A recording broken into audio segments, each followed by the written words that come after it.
Good afternoon, everyone. Before the HKUST International Case Competition 2023 final round presentation begins, may we now invite the judges to come to the stage for a group photo. Mr. Darren Shaw, Global Head of Wholesale Servicing and Regional Head of Wholesale Operations, APAC, HSBC. Mr. Luciano Romano, Head of Wholesale Client and Accounting Servicing, Digital Business Services, Global Operations, HSBC. Ms. Carrie Ng, Head of Sustainable Finance, Commercial Banking, HSBC. Mr. Jasper Yip, Partner and Corporate and Institutional Banking, Asia Pacific, Oliver Wyman. Professor Emilio Bassetti, Assistant Professor, Department of Finance, HKUST.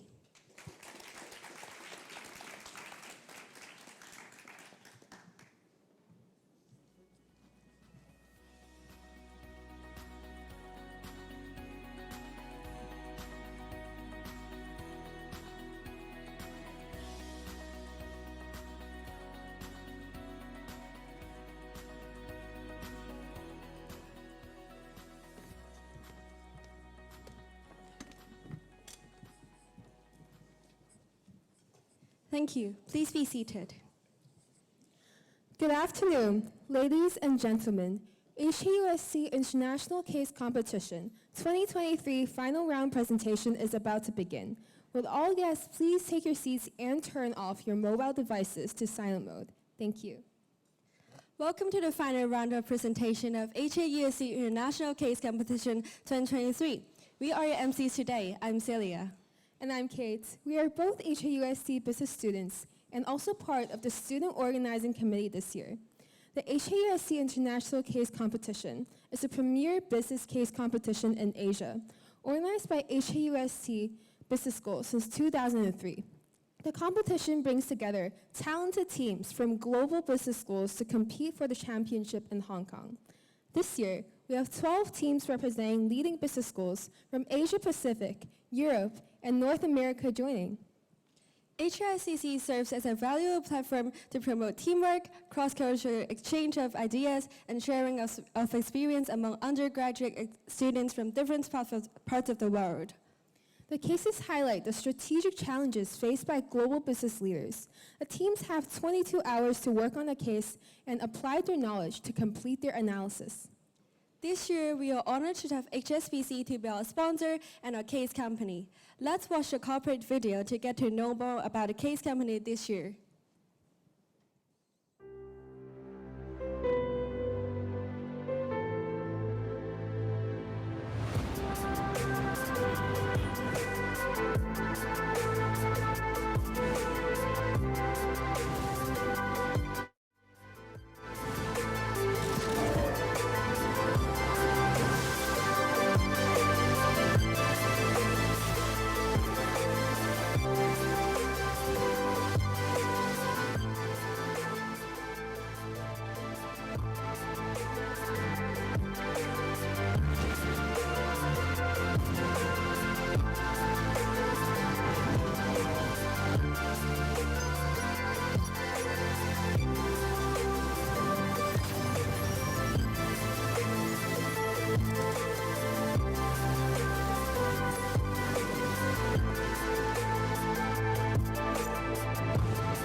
after completing challenging and demanding rounds of presentation yesterday, only 5 out of the original 12 teams will enter the final round here today.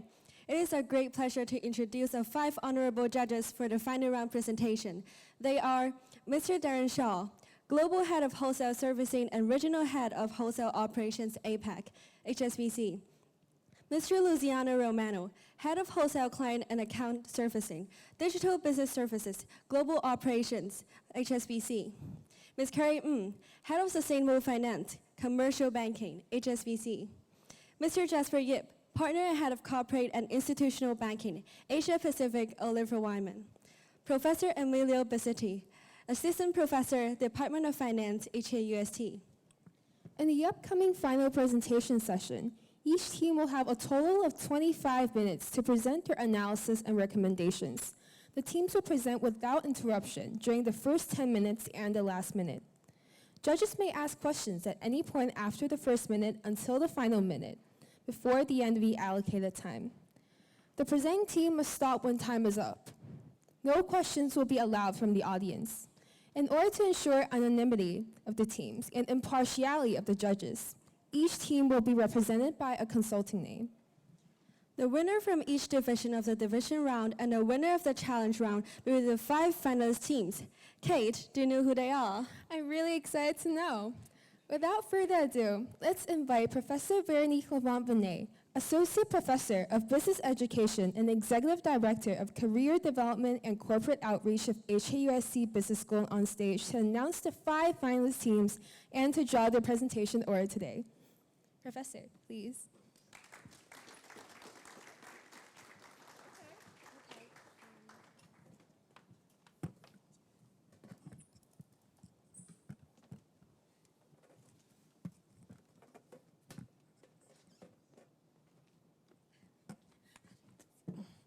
Aha. Happy Kaleidoscope.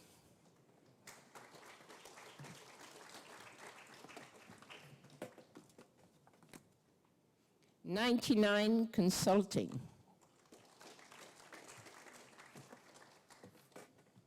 Ooh, gold ball. Evernorth Partners.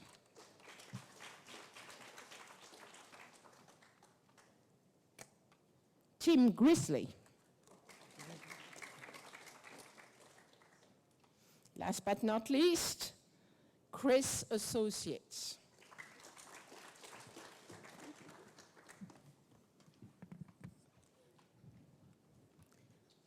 Thank you, Professor Levant-Benet.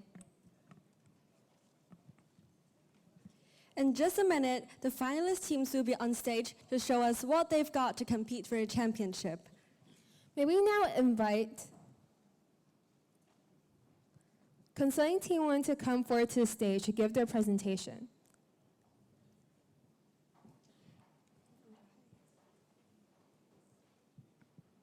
And please, our teams, you should exit the exit hall first. Thank you.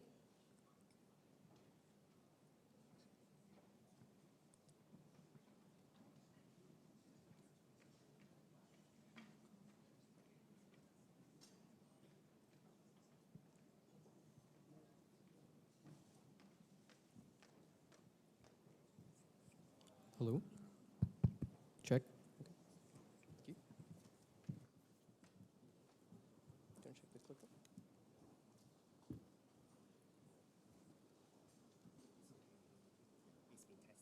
Okay.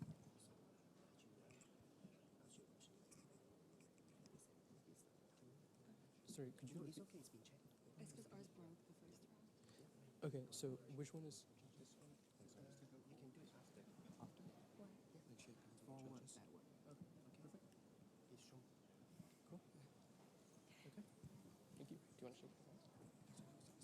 to shake hands? Shake, please. Perfect.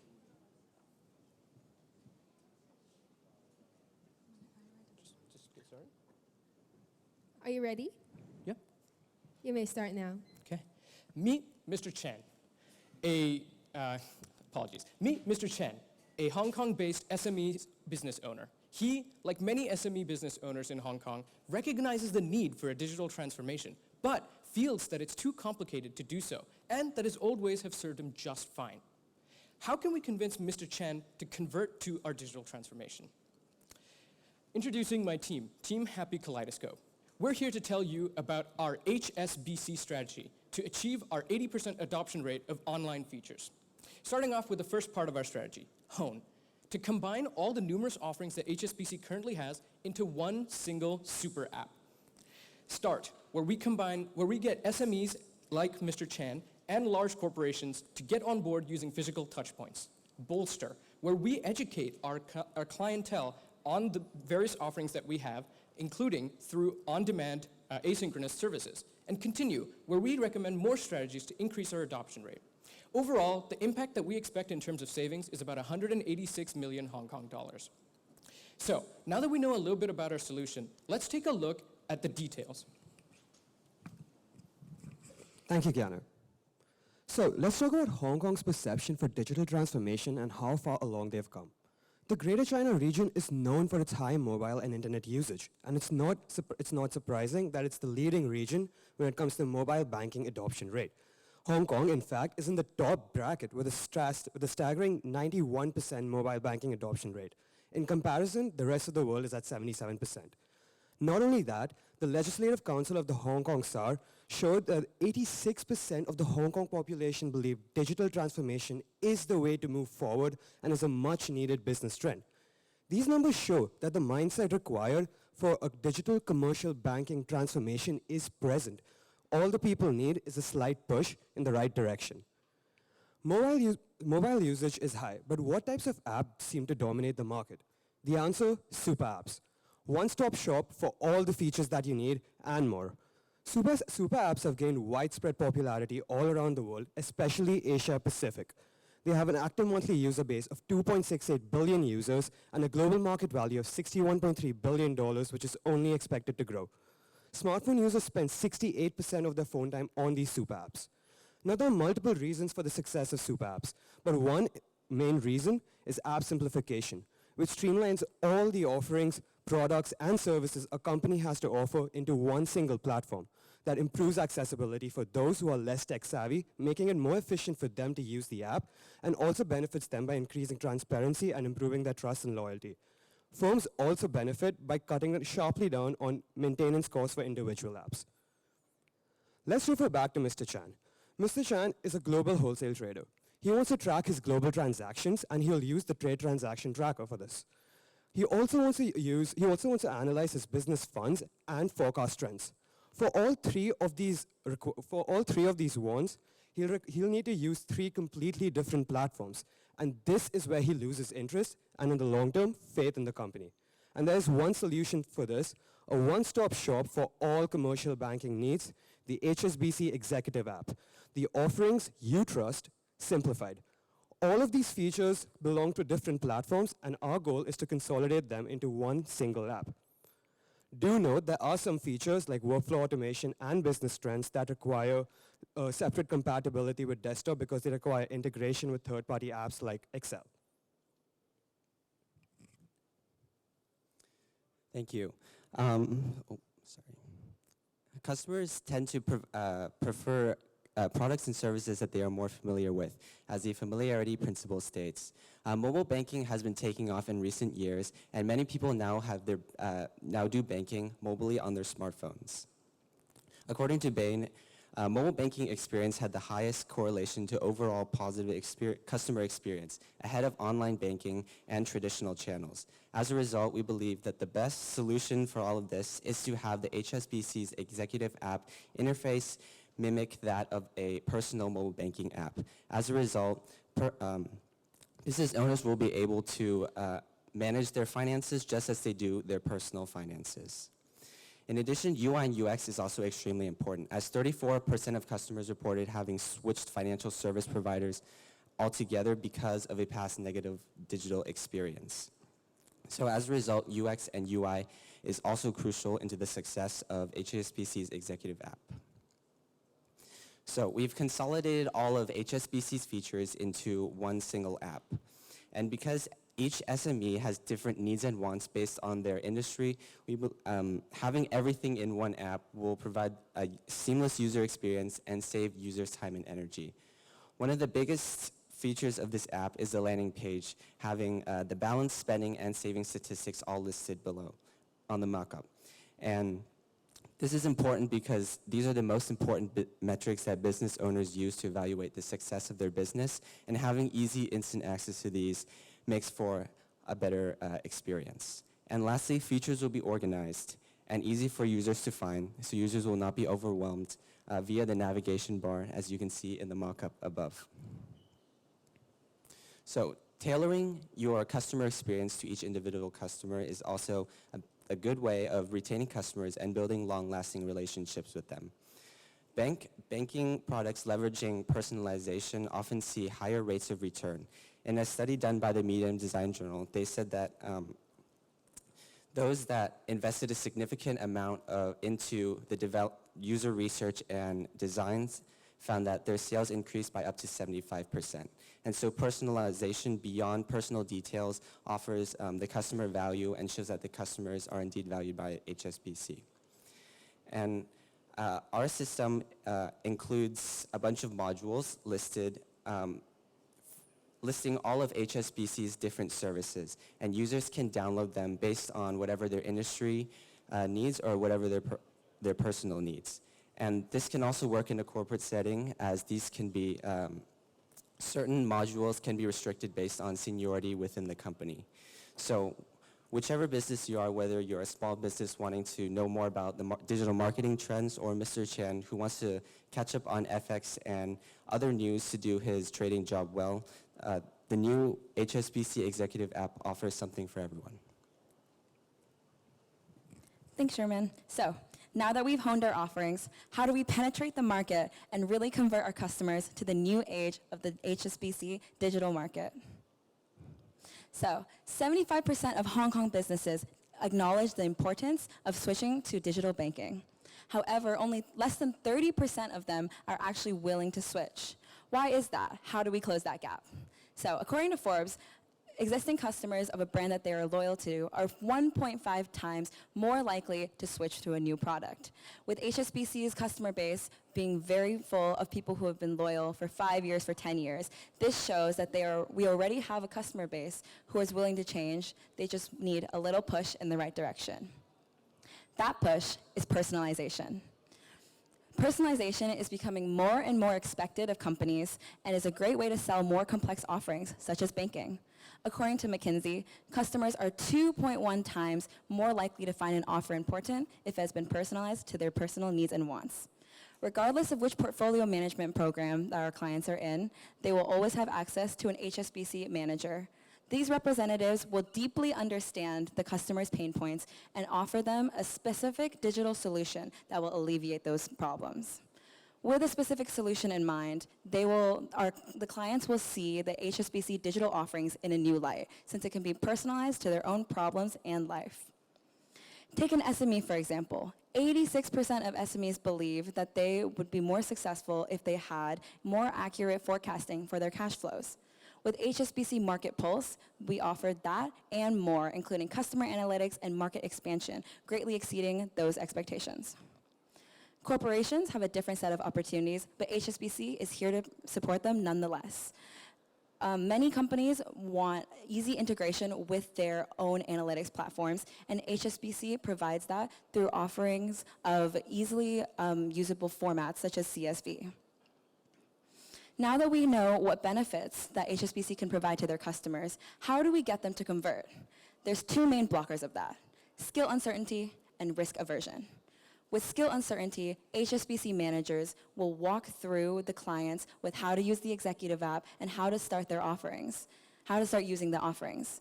By using someone who they trust to walk them through, the clients understand that it is actually not that intimidating and actually quite easy to switch over.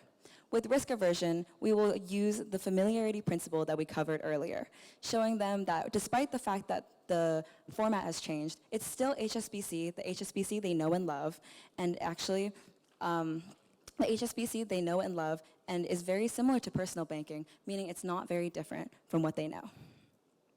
So let's go back to Mr. Chan. He's entered his journey of digitalization, but what will he do if he wants to start a new offering? What will he do if he forgot the instructions his portfolio manager taught him? He doesn't want to have to commute all the way back to an SME center every time he wants to improve himself. Enter customer education programs. With multi-channel offerings, Mr. Chan can now choose when, where, and how he wants to learn. Since Mr. Chan already has access to the HSBC Executive Program, he will be able to access these tutorials with no extra effort, making things simple, easy, and quick. Why is it so important for HSBC to invest in customer education? 84% of customers say when faced with a choice between a brand with customer education and a brand without, they will choose the brand with education. Customer education has also been shown to increase customer retention rate and has a 90% chance of having a positive ROI. Lastly, we want to ensure that we are accentuating HSBC's competitive differentiation, which is their superior quality service. From a readily accessible chatbot to 24/7 hotlines to live phone service, HSBC wants their customers to know that wherever they are on their digitalization journey, HSBC is here to support them. Thank you. Now let's take a look at some of our other strategies to boost adoption in our Continue section. Starting off with green marketing. 87% of Hong Kong residents are willing to pay for products that promote sustainability. Furthermore, we found an experiment conducted by the London School of Economics that found that they were able to, a utility energy company was able to convert 14% of its customer base away from using paper bills towards electronic ones simply by using sustainable marketing of some kind. Therefore, our recommendation is to include a paper docket, essentially, that has instructions as well as a QR code that links them to the form that would form and the relevant offerings for them. In terms of other long-term strategies, we wanted to slowly reduce the ease of access for paper options. For example, currently, HSBC offers on the last page a checkbook, form to renew the checkbook, a physical form. We recommend instead having something like a QR code that points them to an online version. This essentially making them forcefully opt into using a paper version.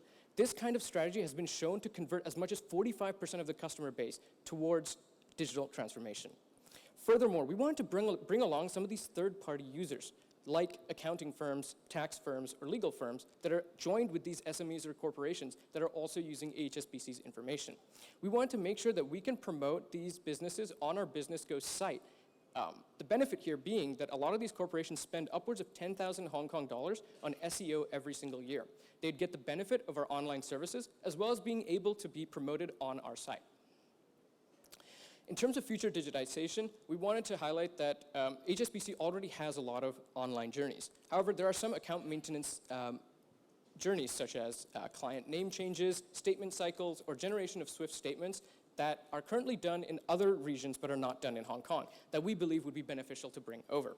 Furthermore, if we wish to target SMEs even further, we should look to partner with accounting software such as QuickBooks or develop our own proprietary software, given that accounting is such a huge pain point for these SMEs.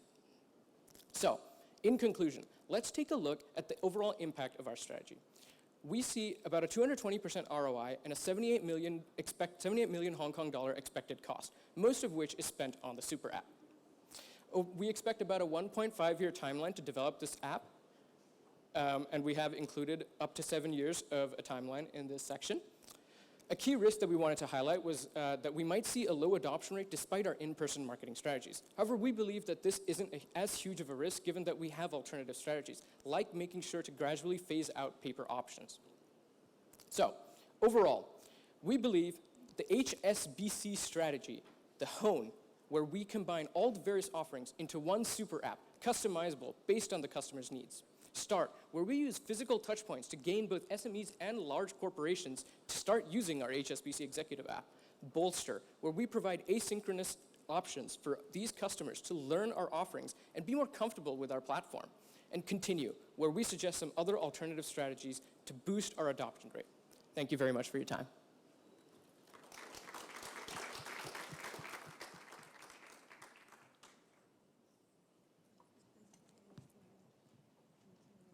We'd be happy to take any questions at this point. Hello? Sorry. Hello? Oh, okay. So, first, great presentation. Thank you very much, guys. One of the key things in your presentation is developing the super app, which does take a lot of cash to get done, right? So if I said to you today, you don't have any money to invest, which part of your strategy do you think we could keep without any additional investment or with marginal additional investment so we could get some of the results back? I can take that. Thank you for your answer. Thank you for your question. I think the part of our solution that we could keep with marginal investment is personalization of recommendations. The HSBC portfolio managers, regardless of whether they're dedicated to one firm or not, are very, very knowledgeable on the firms and the industries. Regardless of further investment of if we are recommending them to the super app or not, these managers can talk to their companies that they're assigned to and recommend them the specific digital offering that would solve their problem and help them walk them through the service, regardless if it is the new app that we are recommending or not. Thank you. Really good job, team. Thank you very much. Could you tell me what the difference would be compared to the super app that you're discussing and what we have today? And how would we get customers to use the new super app if we struggle to get customers to use the existing app with some of the same functionalities that I've seen through the presentation? So if I heard the question, there's two parts to it. First part is, there's a low adoption rate of existing apps, so how can we convince them to use the super app?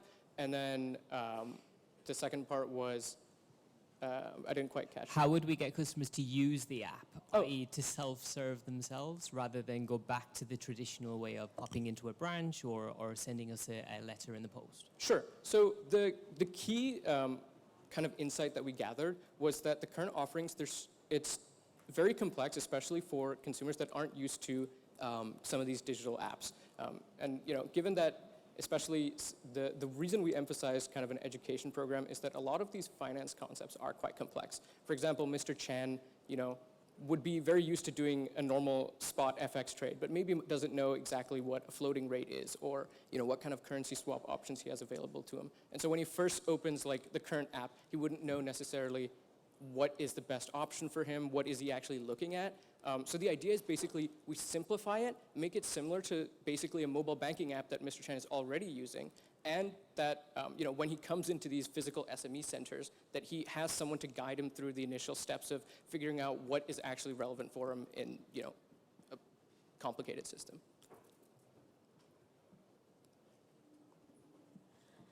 Thank you for your presentation. I really enjoyed it. So a question around adoption of any applications or digital channels. So in HSBC, we have hundreds and thousands of SME customers, and relying on the portfolio managers to walk them through one by one in terms of how to get on board would be extremely time consuming. So can you share with me what other thoughts you have that can scale up the adoption at a faster pace? Thank you.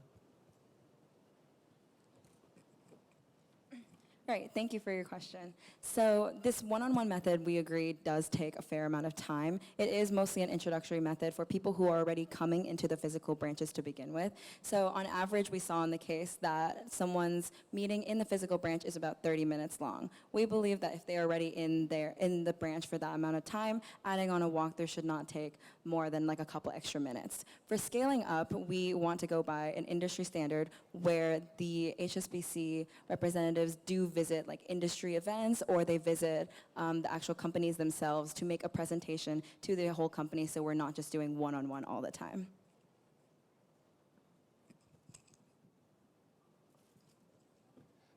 I have a question on the client segment that you're going after. I recall a slide where you said basically 71% of HSBC commercial banking clients is with the bank for 5 years. Are you suggesting we should go after that segment first? Particularly, I think digital sometimes is adopted by clientele who are more eager to learn and try new things. How are you kind of thinking about the segmentation question? Sorry, so your question was, if I'm understanding correctly, about how we're segmenting which client base we should go after first? In terms of rolling out, are you pushing it to as old clients, or are you kind of taking this as an opportunity to go after new clients who may be a little bit more embracing the new proposition?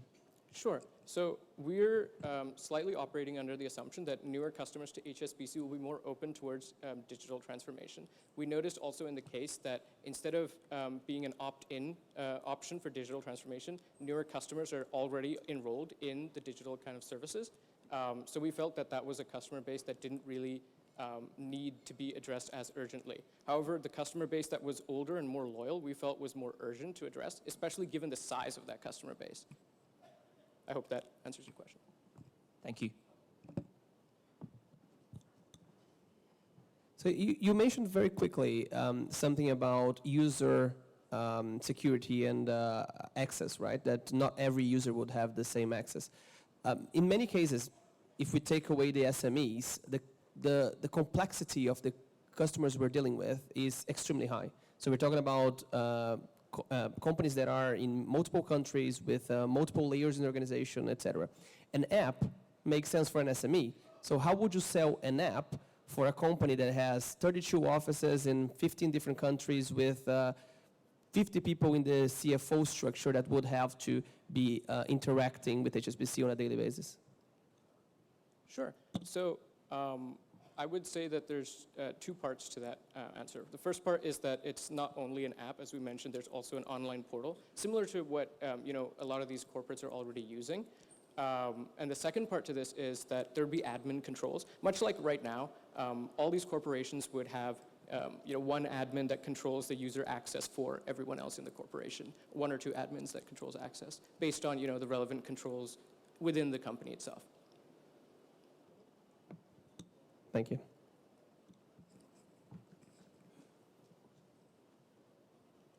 Another question, but I do really like your idea about the checkbook with the QR code, so that if you can, take a picture of it, and then you'll be able to, I guess, if you wanted to evolve that, you could, rather than order a checkbook, look to see other ways of making the payments digitally. Is that what you were thinking? Mm-hmm. Really good idea. Thank you. Thank you. That was Sherman's idea.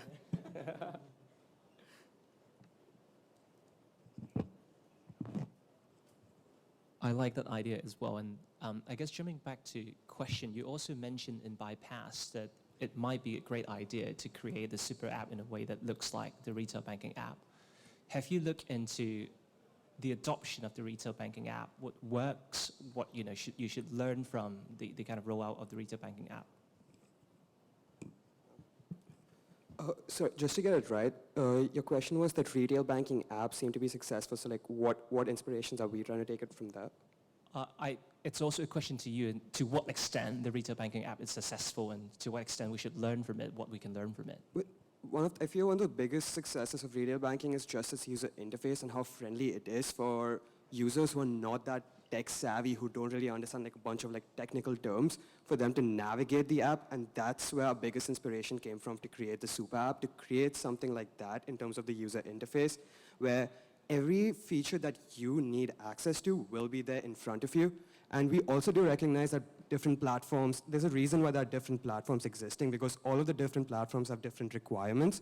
So the moment you put your account information, you will get access to just the features that you need, the ones that you signed up for, and the app interface will be customized and personalized in that way.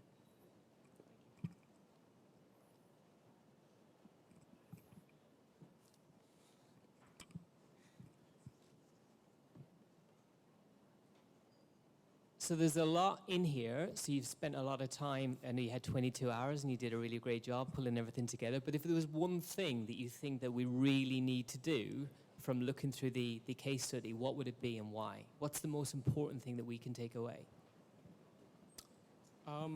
Okay, I think personally the most important thing is making sure that the customers really understand the range of products that's available to them, that personalization aspect that we were talking about. Most of the customers that are using paper are coming in, physically as well to SME centers, or, are meeting regularly with relationship managers. So I think really utilizing those relationships and those touch points, I think is probably the most important part of our solution.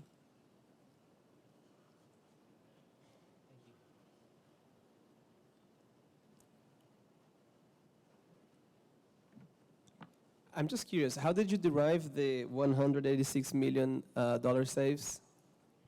Yeah, so there were two parts to it.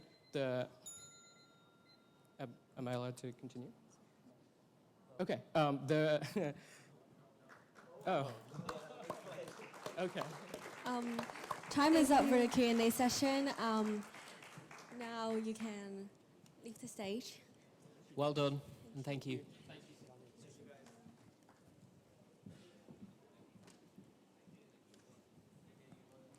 Next, let's welcome consulting team 2 to come forward to the stage to give their presentation and other team to exit in the hall first.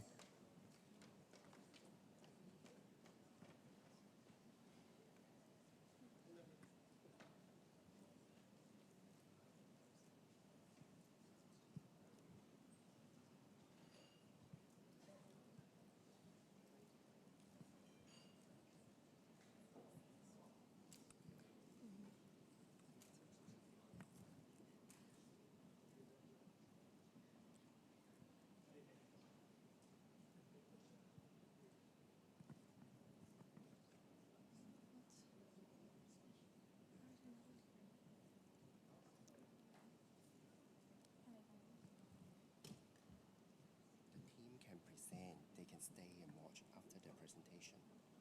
Yeah. 唔緊要，我叫佢出返嚟。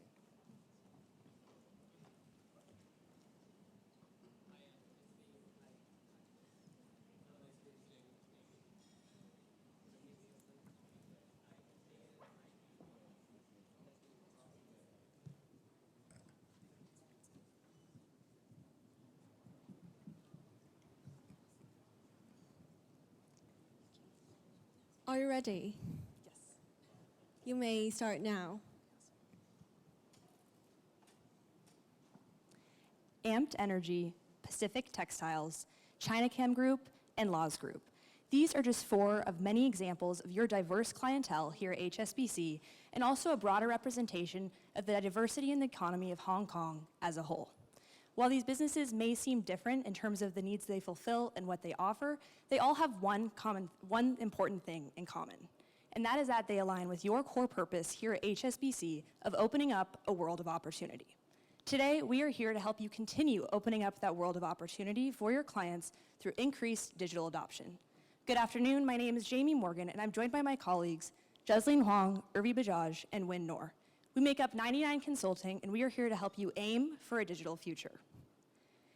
The strategy we bring to you today through AIM answers your key questions about why your Hong Kong clientele are resistant to digital adoption and what strategies in specific can help you reach digital adoption to 80% by 2026.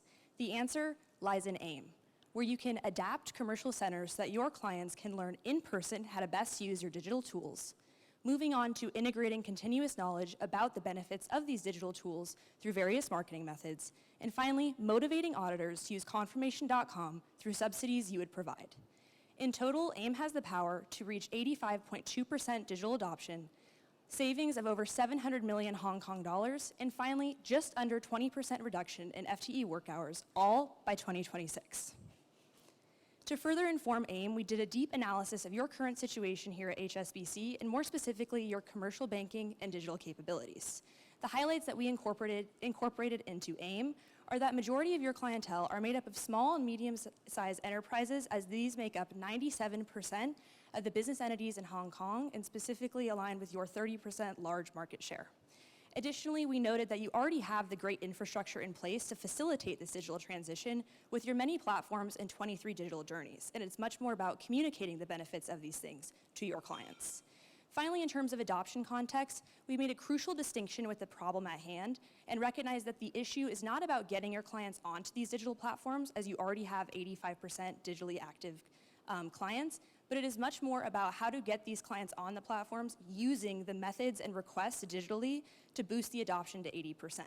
And with this, we understand that the overall goal long-term is to increase ROI enough so that in the future you can reach those goals of nearly 100% STP. Moving on, we then dug deeper into the reasons behind that lower adoption rate and identified 4 key areas of we consider barriers to digital adoption and incorporated this analysis into AIM. The 4 key things that we came across were the value of the in-person relationship, the preference for traditional aspects of banking, as well as concerns about cybersecurity and overall uncertainty towards digital proficiency.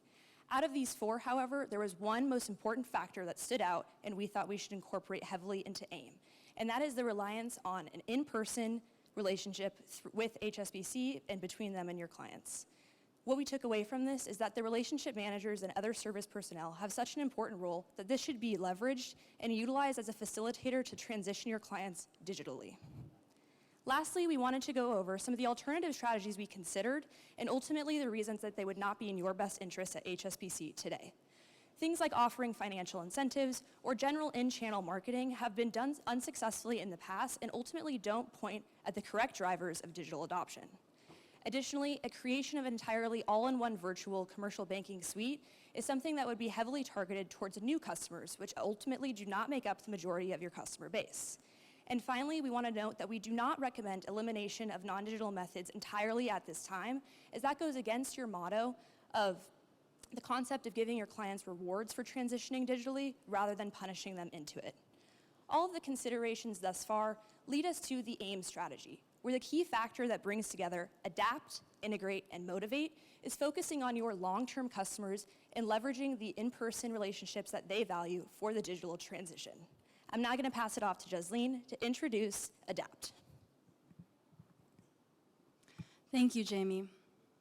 So the first part of our strategy is to adapt HSBC commercial centers. We've heard that there are a number of reasons for why your clients are not going digital, and this strategy attacks 3 out of those 4 identified challenges. Those are reliance on traditional preferences, uncertainty about digital, and heavy emphasis on human relationships. Our plan is to create physical spaces within HSBC commercial centers called a Connect Center, which is earmarked for a client's tech education and staffed with tech experts called connectors. Each of your 23 commercial centers will be filled with laptops and tablets for digital exploration. And the role of an RM or relationship manager will be to facilitate digital adoption, as well as to shift their focus more onto custom personalized client issues. Ultimately, the goal of digital adoption will be 80% by 2026, which boils down to more than 20% in cost savings. We found 2 case studies that validated our concept. The first, which is Bowtie's Coffee Shop, shows the importance of in-person spaces for customer service, and UMB's case study shows the use of digital geniuses within baking specifically is extremely successful. So let's take a deeper look at the implementation of a Connect Center. A client walks into your commercial center and they're greeted by a connector who will diagnose their problems by 1, identifying pain points, and 2, surveying their overall sentiment towards digital. They then walk them over to the Connect Center, where they can demonstrate how to utilize digital tools and journeys to address their needs. The goal is that by the end of this, they understand how to use tech to address their own issues, and after a few more iterations, they no longer rely on in-person appointments for basic tech tasks. So as we mentioned, 97% of business entities in Hong Kong are small, medium enterprises, and targeting this audience will impact your bottom line the most. They highly emphasize human relationships, and they are uncertain about digital banking. Luckily, HSBC Connect addresses both these concerns as well as HSBC goals.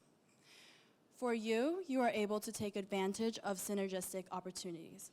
You are leveraging your RMs, your in-person commercial centers, as well as your wealth of cybersecurity knowledge and protocols. You are able to reassign digital responsibility to your client by empowering them with the skills to go digital. For your clients, they're able to come in and use the wealth of resources at their disposal, from the second that they walk in to the moment that they leave. They're equipped with the tech knowledge and understanding to handle their tech issues on their own. So say you are a founder of an SME and you walk into a commercial center. Clients are categorized into either portfolio managed or relationship managed, meaning you have a dedicated RM. If you don't have an RM, you walk in and you would be greeted by a connector who preliminarily addresses your tech needs and shows you demonstrations. Ideally, by the end of this, you no longer rely on an in-person appointment in order to address basic tech needs. Alternatively, if you have a dedicated RM, you walk in with an appointment. You would still meet with your RM, however, they would categorize your goals or your needs into either standard or custom. For standard, aka digital needs, they would walk you over to the Connect Center where they can address your goals. However, if you have a custom need, such as discussing liquidity or operational risks, you would continue to have the meeting until it's necessary to walk over to the Connect Center and you can familiarize them with the digital resources. Again, we want to emphasize that the role of an RM or relationship manager is leveraged throughout our strategy. They are shifting their focus more towards custom and personalized client issues because we are able to teach the client how to address basic tech needs. And now that you understand how to adapt commercial centers, Irvi will go into integrate and motivate. Thank you, Jesseline. So to give a brief overview, the ADAPT strategy has addressed 3 of the 4 obstacles we outlined as roadblocks on the path to digital banking adoption for businesses in Hong Kong. The second prong of our strategy, Integrate, will address the final obstacle faced by SMEs on their path to digital banking adoption, fear of cybersecurity attack. The third and final prong of our strategy, Motivate, will address the key obstacle faced by auditor customers, monetary value. So let's dive into Integrate. Integrating physical marketing tools throughout commercial service centers as well as into manager-client relationships will help to address customers' cybersecurity concerns as well as promote the benefits of digital banking. Here are some examples of the marketing tools that will be placed throughout commercial service centers, targeted specifically at customers waiting to be helped. These tools offer a dual purpose of both mitigating data privacy concern while also promoting digital banking through things such as feather flags, banners, TV ads, and flyers. Things such as customer testimonials and banners promoting HSBC's cybersecurity excellence will help SMEs develop trust in HSBC's digital banking capabilities. Aside from being placed throughout commercial service centers, these marketing tools will also leverage the unique role of the relationship manager in working as a key touch point to distribute the marketing tools to their clients. This can be done through personalized emails, meeting follow-ups, or whichever their preferred method of communication is. Let's move on. So, next, the third aspect of our strategy is Motivate. The first 2 aspects of our strategy, Adapt and Integrate, have addressed most of the digital journeys offered in Hong Kong. The third prong will address the digital journeys under the audit confirmation umbrella. As of right now, HSBC currently faces decreased efficiency due to the timeliness of manual request processing. However, Hong Kong auditors avoid using the digital platform confirmation.com because of the cost. HSBC can motivate auditors to go digital by subsidizing 50% of the confirmation.com fee. This will lead to reduced service times for HSBC as well as faster processing times for the auditors. This will also increase the adoption rates of digital journeys under the audit confirmations umbrella, leading to the goal of 80% digital adoption. This wraps up our strategy, and I will now pass it off to Win to discuss implementation and finances. Thanks a lot, Arvi. So now that you have an understanding of exactly what AIM is and why AIM is the best strategy for HSBC to adopt in order to fully digitalize its customer base, we believe we should get into the implementation timeline and the financial impact of the strategy. Now, given the internal nature of the strategies we're proposing to you, we expect AIM to be up and running in a few months, frankly, because certain aspects of the strategy, such as offering a subsidy to auditors, that can be done whenever you're ready. And other aspects of the strategy, such as setting up Connect Centers and having training the staff at the Connect Centers, that's expected to take a few months to a few weeks. Regardless, we expect to start seeing benefits in the form of digital adoption, better cost savings, as well as lower full-time work hours by the end of the first year in a significant way, and then have that go on for the next few years as well. More in a numeric sense, we expect AIM as a total to cost about 438 million Hong Kong dollars over 5 years, or about 250 million Hong Kong dollars over 3 years. This is attributable to all the different components of AIM, with Adapt taking up about 1/3 of it, and Integrate and Motivate taking up the other 2/3.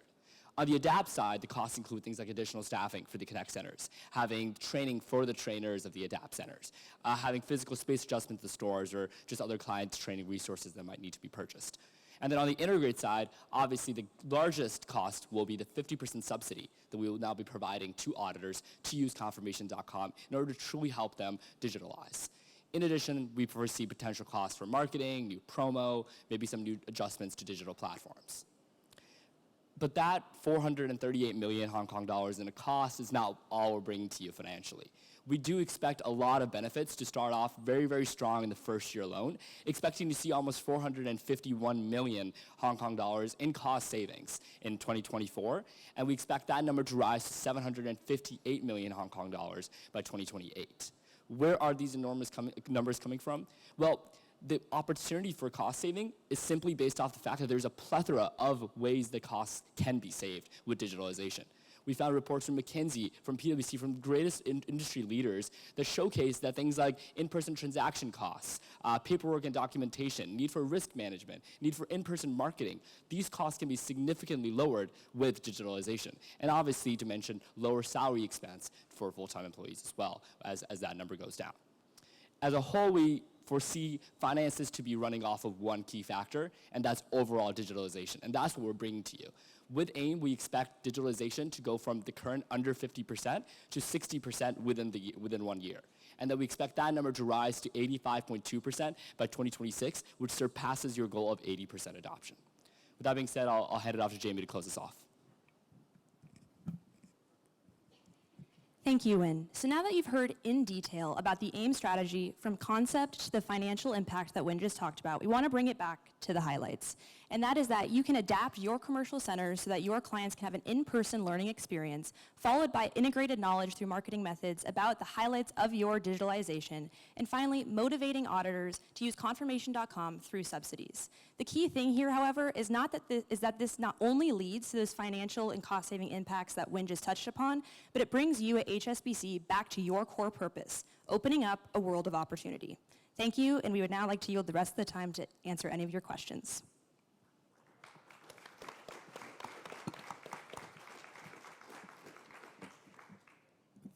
Hello, yeah. Thank you guys. Very engaging, great presentation. Just one challenge.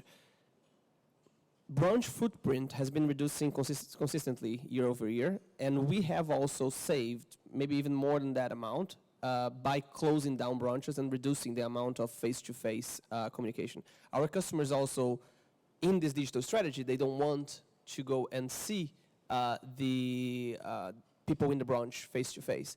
So how would you still use the same strategy that you have put forward for us without the element of having branches and having personnel that can actually spend their time teaching their customers face-to-face? Yeah, I think that's a great question. Thank you for bringing it up. I think the key thing about the AIM strategy, in addition to it being in person, is actually more about the relationship and leveraging the relationship manager throughout this process. So if there were not to be a branch area for Connect Center to happen, something such as a virtual program that still allows the facilitation of a client meeting with a relationship manager or other personnel for a teachable walkthrough of how to use the digital methods would be the answer to this problem, as it's really much more about addressing the need for the valuable relationship rather than the physical location of where that relationship and teaching takes place.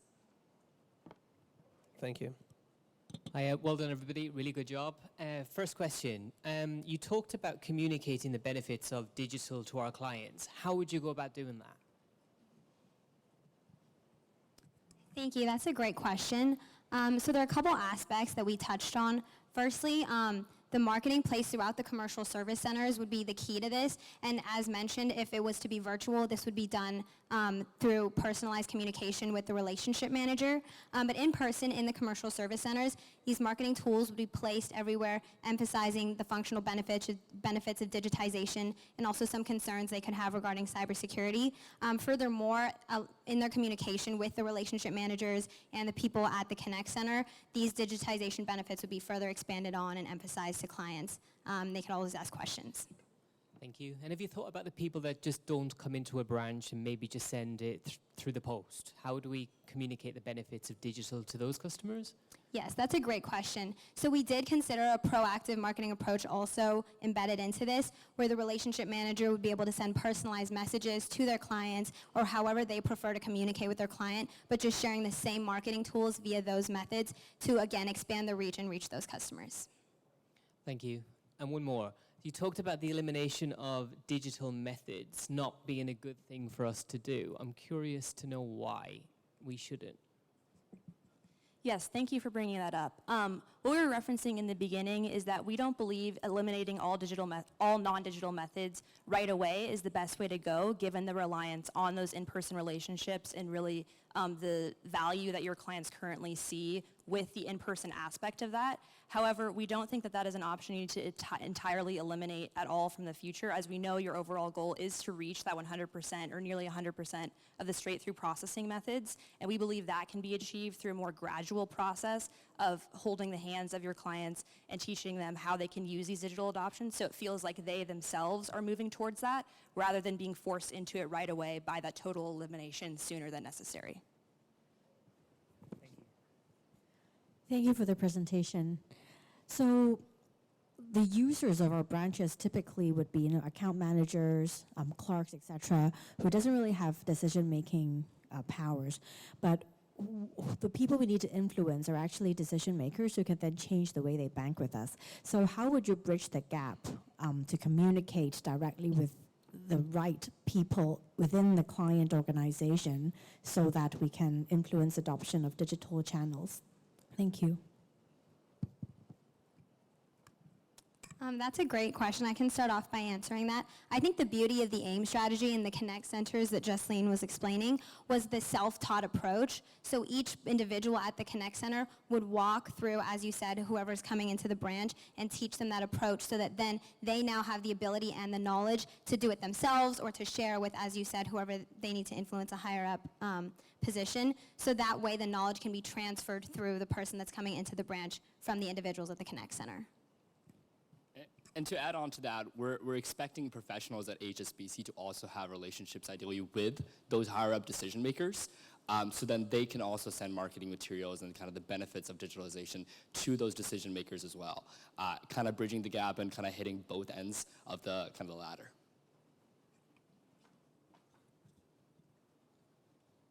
Just one follow-up question.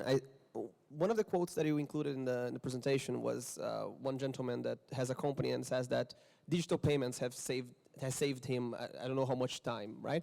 But here we're talking about journeys that are not frequent journeys like sending a payment. We're talking about changing an address. That doesn't happen every single day. And it is something that people really don't want to spend time learning so that they can do it, because the next time they're going to do it is 5 years from now. So how can you counter that and saying that your strategy is still the right one, even though these are lifetime events that don't happen very frequently? So I can touch on that first and then hand it over to Jamie. So we looked at the digital journeys that you guys already have as straight-through processing currently. And yes, there's only 4 to 6 at this time. However, we plan to phase out in priority certain things that will be of higher priority and will have a higher adoption rate right off the bat. So that might be things like e-statements, which will happen quite more frequently, and that will also save you guys time in person. And so Jamie will talk a little bit more about how we phase out those strategies over the timeline. Thank you, Jesseline. So I think building off of that, the first priority of the phase out would be to go to things such as viewing and submitting mandates as the next place to go, in addition to those maybe not as often requests that you are talking about in terms of changing an address or things like that. I think going back to additionally the problem that those aren't as often, how are you going to get the exposure out there? Given that your clients do value the in-person relationship and are still coming into branches for other requests that might need more of those custom needs with the relationship manager, they will be exposed to what the Connect Center looks like in that sense, see the marketing methods as well, and so even though they may not be going in that day for one of those change of address requests or change of business names, it still builds up the exposure over time so that when they do need to do that, they already have the awareness of the benefits that could be taught to them about the digital journeys. Thank you. Thank you guys for the presentation.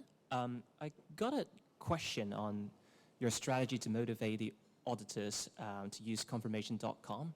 Because the way that I think about it, it's basically the auditors reach out on behalf of the client. So basically when you subsidize them, you're incentivizing the auditors to change their behavior, but how does that really kind of influence ultimately the SMEs, the ultimate clients of HSBCs?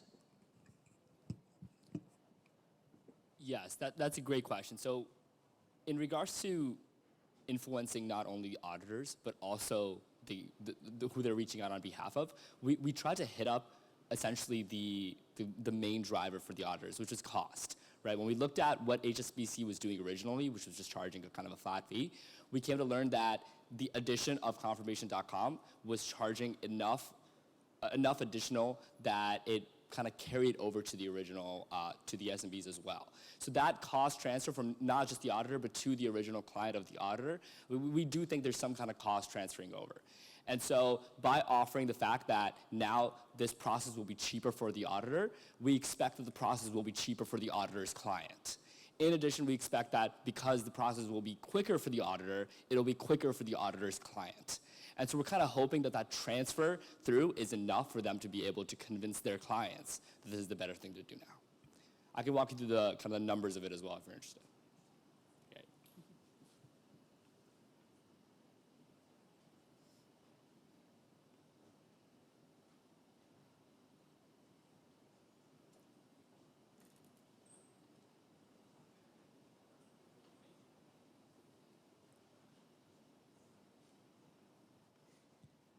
Well, now we have 1 minute, so maybe I ask the last question. And we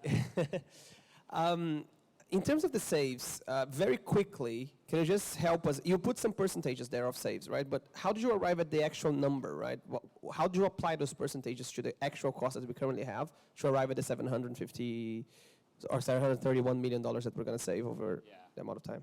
So, yeah, there's really nothing. I'll try to keep it quick, so there's no need to bring up any numbers. Essentially, we found a ratio of what currently, of the operating expenses that HSB is doing, how much of those are, paper expenses. We kind of made some estimates. So currently, 20% of operating expenses are kind of day-to-day operating expenses like marketing and things like that.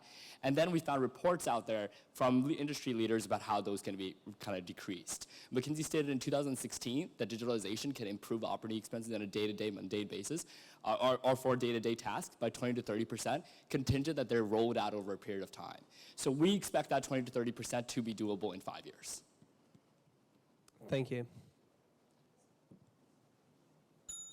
Time is up. Thank you. 99 Consulting, please leave the stage and be seated. Thank you.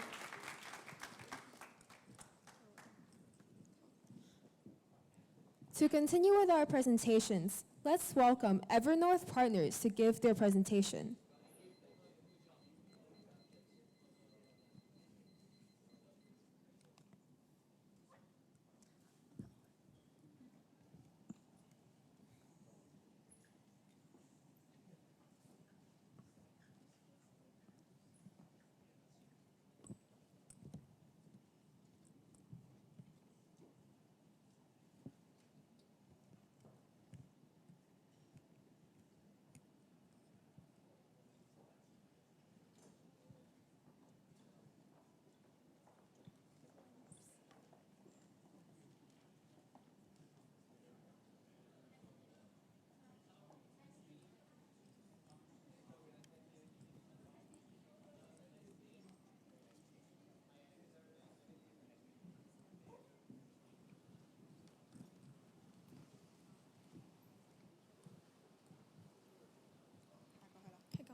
Are you ready?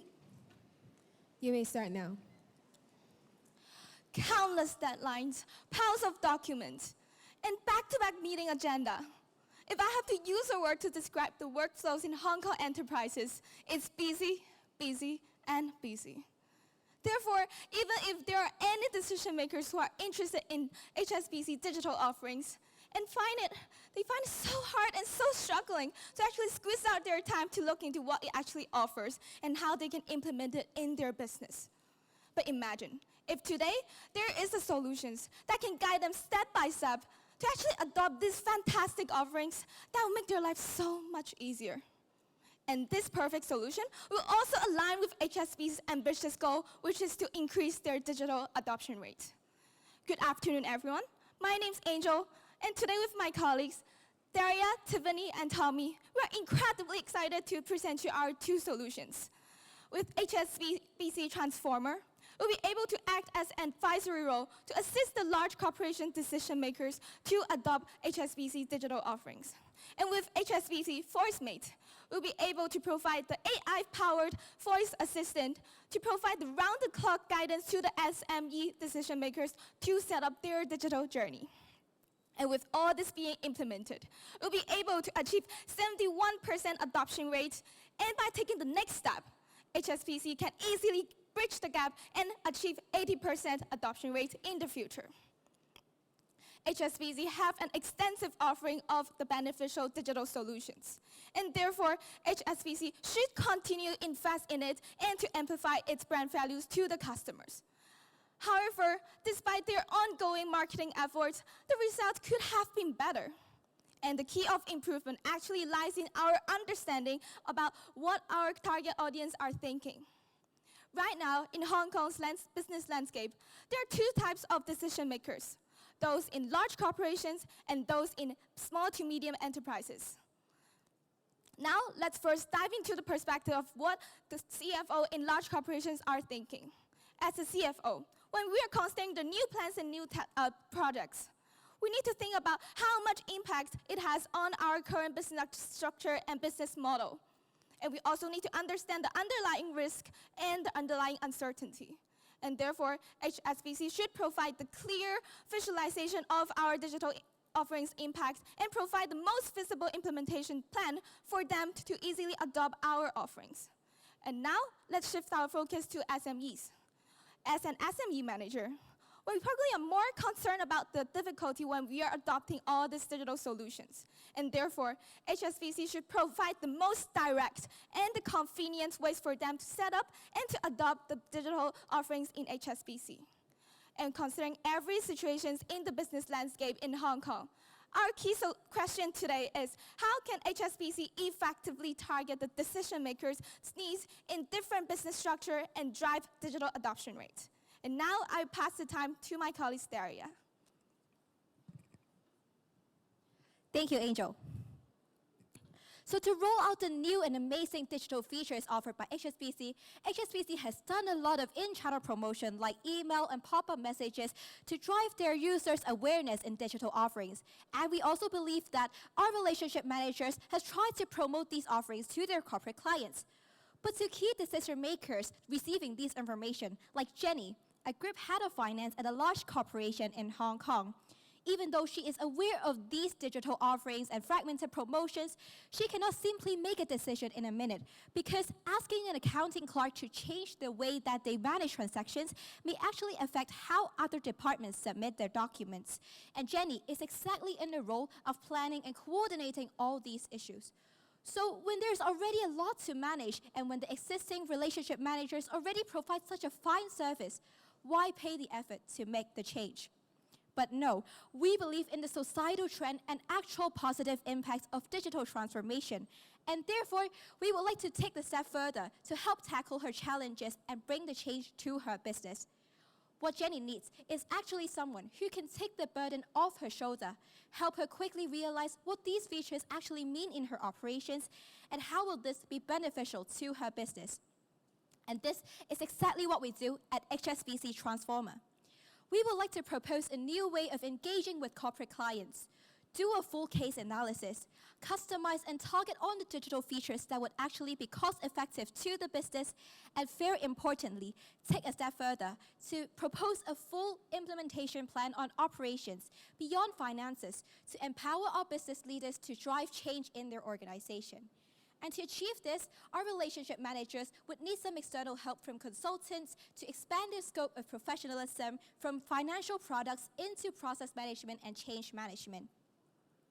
With our long-standing partnership with Jenny's company, our conversations with her and the management, and some additional research into the company, the team should gain a full picture of understanding the business, even beyond accounting and finance scopes, to know how different business functions are interrelated here, and also understand what are the underlying implications of implementing different digital banking features. So with these insights, the team can now propose a portfolio of digital banking features that would actually be cost-effective to Jenny's business to start off with. And let's say we focus on mandates processing. We need to outline the stakeholders involved, like IT department for cybersecurity, legal and compliance department for regulations checking, and we also plan how and when do we ask them to update the softwares and finish checking the regulations. And we also develop a resistance response plan to cater to the what-ifs in different scenarios. And after we confirmed the plan, we discussed with Jenny to adjust with how other things could be catered for. We confirmed the plan and we engaged with different stakeholders involved to educate and explain to them what are the rationales behind the changes, assist them in implementation, and also we could refer to them some third-party service providers if needed for additional operational features to help further smoothen the implementation process. And also, after the initial launch, our relationship managers would keep engaging and supporting Jenny's company to have continuous client engagement, keep understanding the business needs better, and also to keep promoting the newest digital offerings of HSBC. And after a year, the consulting team will join in again to do a full strategic review. So with our recommendations, HSBC can now stand in the shoes of the top financial management, give a full digital adoption plan, help them visualize the process and impacts, cultivate the determination of leaders in making a change, and then we work with them in implementation with the staff to actualize the transformation.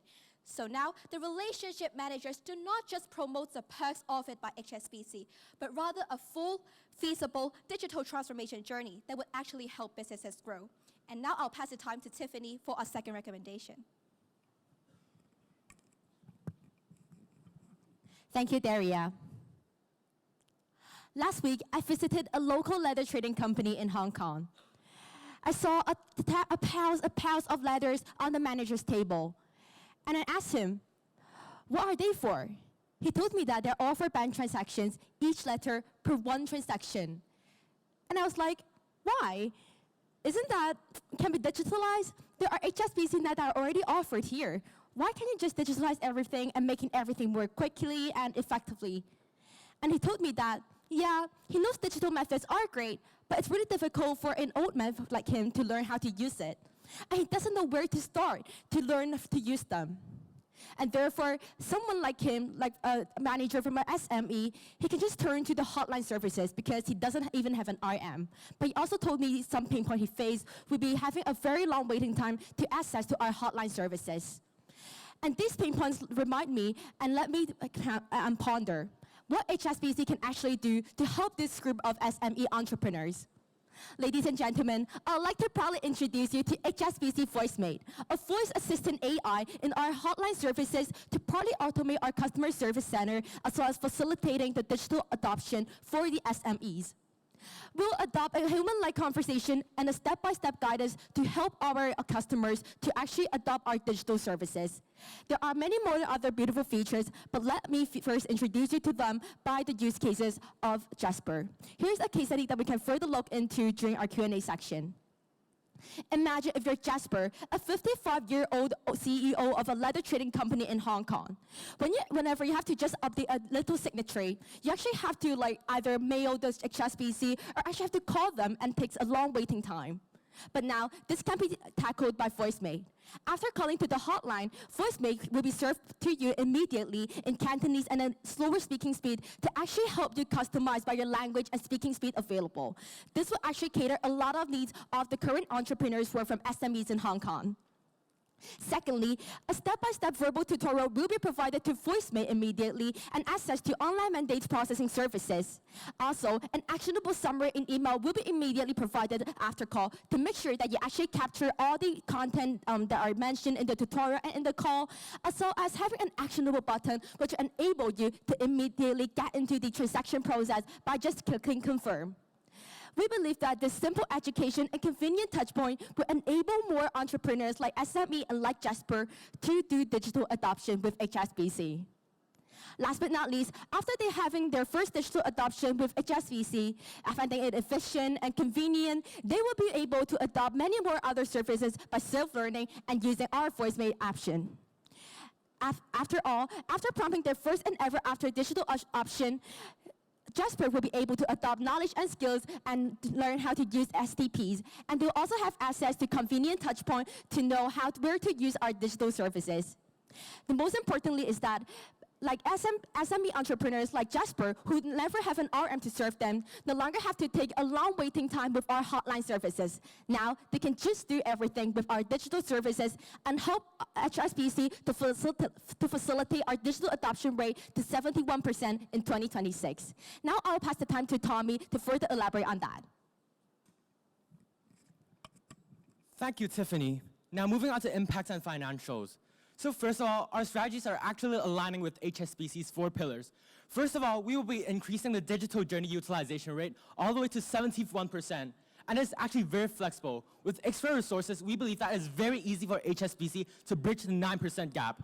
Second of all, we will be investing into newest cutting-edge technology for $16.8 million. And finally, we'll be upskilling our staff we will be helping 700 of our staff to upskill and take on more responsibilities. Moving on to digital adoption rate, there are 3 key drivers.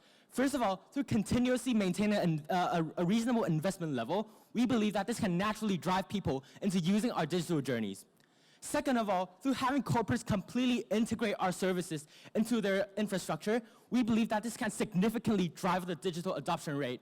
And third of all, through tapping into the most important part in Hong Kong, which is the SMEs, this can rocket our digital adoption rate up to 71% by 2026. Next up, for cost-benefit analysis, for the major cost drivers, we will be investing 2.34 million Hong Kong dollars into the capital expenditure required for HSBC VoiceMate. And second of all, HSBC VoiceMate will further be invested in terms of a cost per use structure.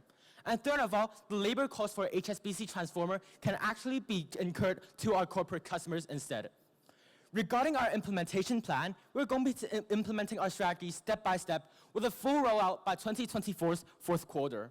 And HSBC should actually increase investing in self-service digital journeys after increasing adoption. Because without a high adoption rate, we believe that these STP services are merely a financial burden for HSBC.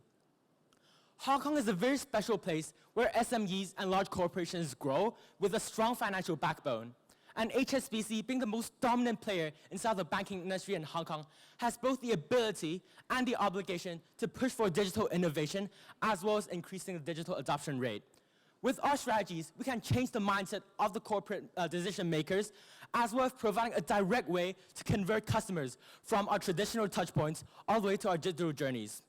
Not only can we help large corporations to become more efficient through streamlining their operations, but looking at smaller shops like a boutique floristry in Mong Kok, we can help them ease their burdens, let them focus on more important things like realizing their dreams or simply live a better life. With HSBC Transformer and HSBC VoiceMate, we're very confident that we can bring HSBC's FinTech to the next level. Thank you.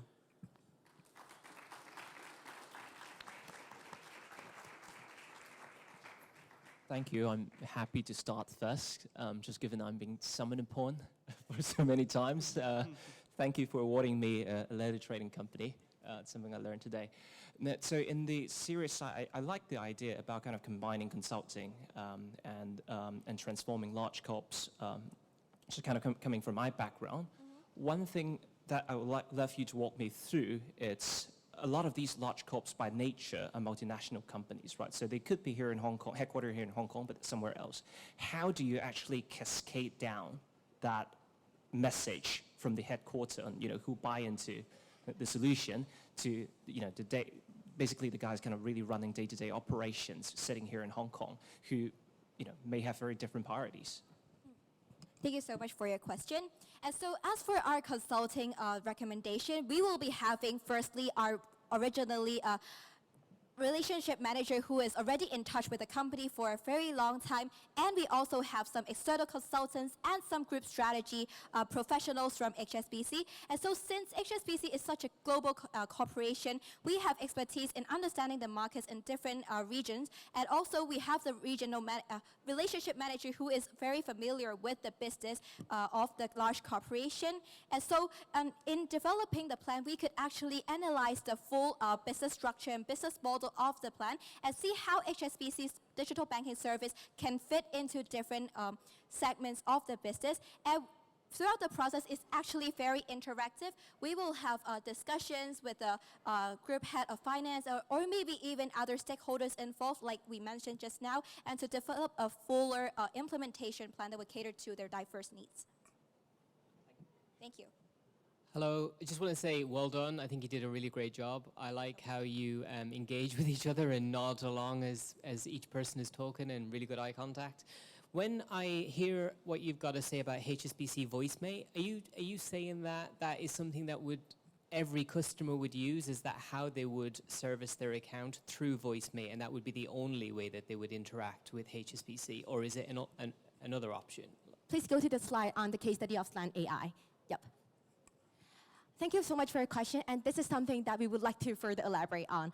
And it's actually will still remain simple calls for AIs, and the first touch point when they call the hotline services will be served by our AI. But our AI gonna identify which exact service that they would need. So for the simple services like they're requiring for tutorials on, like, for example, how to have a checkbook or how to change their account name, these kind of services can be answered by AI directly. However, on the other hand, for complicated services or other products or services that cannot be answered by AI, they will be directed back to our human staff, and this will actually further personalize their customer experience, and it can also enable to make sure that their answers will be directly answered correctly by both AI and human. Thank you so much for your question. Thank you. And also, why did you choose voice? So when you were in your discussions thinking about options, why was voice the best? Yep. Please go to the appendix on, yep. Yeah, thank you so much for your question. We have looked into different types of chatbots in AI. We have realized that HSBC has already provided some kind of chatbot to their customers. But we think that voice AI will be one of the best options, is because we'd like to target on older SMEs who actually involve 30 to 50 years old seniors, where actually some professionals or SMEs that would like to target in, but they would not have the knowledge or skills to actually know how to use a chatbot. So we believe that if we implement in voice AI into our hotline services, the first touch point with HSBC will be actually using our AI directly, and also it will be more easy for them to adopt to our services. Thank you so much. Thank you. Guys, very, very good job. Amazing. A lot of energy going on there. And I particularly like the VoiceMate one. I think that the idea is fantastic. I just have a couple of questions. Probably some of them are very similar to what Darren was asking about, but I'll dive in further. Why did you choose for the AI voice to guide them on how to do something rather than just taking the request and doing it itself? Thank you so much for your question. This is actually exactly one of the directions that we have been considering. We believe that the current technology will have some kind of error that is, like, for example, confirming their personal details, etc. And I've been wondering, like, how we can take a balance between helping them to use our digital services directly and actually getting them in the most convenient way. And we believe that if we guide them to use the services and be able to confirm the actual details on the website, it will make their personal data and all the transaction process more savable and more convenient for them. However, if you're actually doing the process on phone directly, this is a really great direction that if technology enables it in the future, but we believe that it will be a bit more safe and more secure for them to do it on the HSBC net for now. So you've considered things like voice biometrics where you can already authenticate the person and get it done for themselves. That's what you're talking about. That would be an option if it's possible. Yeah, definitely. Very good. Thank you. Excellent. And the second thing that I wanted to ask is, you mentioned as well that you chose voice, but you would not be against using a chat, like a chatbot that people can use. So if you're thinking about a broader implementation here, so apart from voice and the chat, can we use the same technology for other applications within the bank? Thank you so much for your question. This is the exact direction that we have been thinking of. We think currently hotline services will be the first touch point and first point of implementation for VoiceMate to tap in. But we think that HSBC, as a very large corporation, for example, apart from commercial banking, it can be like, for example, our individuals, etc. Even for individuals, this kind of technology can also help HSBCs to serve different kinds of customer segments. And we believe that technology, as a very transferable plugin, HSBC can leverage on VoiceMate and to use it in more different kinds of segments and to help different kinds of customers that HSBC is currently serving. Excellent. Thank you very much. Thank you. Thank you for the presentation. I'd like to learn more about HSBC Transformer that's targeting the large corporates. So a lot of our large corporates, to a certain extent, is already using our digital solution. So while what you've proposed is really comprehensive, it's great if it's a new to HSBC conglomerate, have you considered a lighter touch for our existing large corporate customers? And if yes, can you walk me through a little bit how it would look like? Thank you. Thank you so much for your question. And so our HSBC Transformer service is actually very flexible depending on our existing agreement and also partnership modes with different companies. And so what we observed in the casebook is actually the very large part of the customers actually stay with us for more than 10 years. And of course, HSBC along the way has provided them with diverse types of services that have different portfolios of financial products. And so in this HSBC Transformer, we would also like to do this kind of customization. And so for the first step, our relationship managers would first have a meeting or so to discuss with the top management how would their future business goals be and what are the existing banking features that they would like to adopt and what are the challenges over there. And then together with our consultants, we will analyze what are the interrelated business functions involved in there and what are the actual challenges that are faced by this company. And so we will do a full case analysis on that and to propose the digital banking features that actually fit them. We are not trying to promote everything we have for them, but we want to only promote those that would actually be cost effective. And so our deliverables to this company would actually be more impact driven. Hope that answers.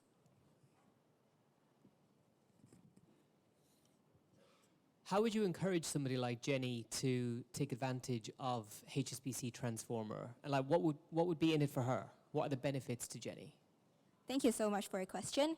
And so initially, Jenny is already aware of the digital banking offerings because we already always promote these features to her, and we believe that the relationship manager already mentioned that verbally to her.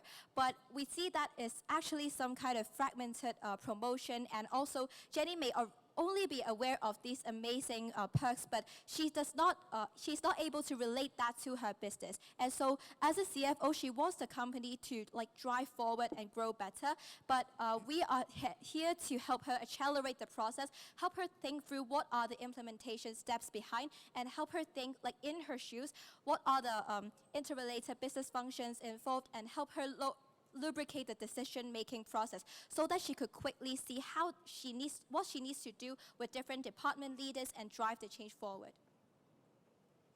Thank you. Thank you again for the presentation and the answers. Can you switch to page 29 on the roadmap? So what I understood from the page, it's essentially it takes close to a year for R&D and then pilot tests. And I think the problem statement, it's the adoption is very low now. So in the kind of time building up to your implementation and execution of VoiceMate, what would you do now to encourage pickup?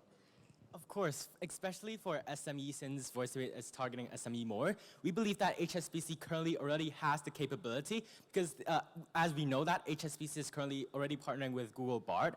So we believe that these sort of technology is easily transferable to, for example, a more preliminary version of VoiceMate.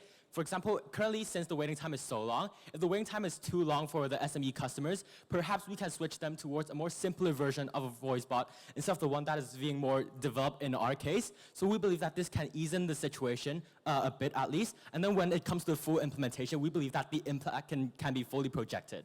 Thank you for your question.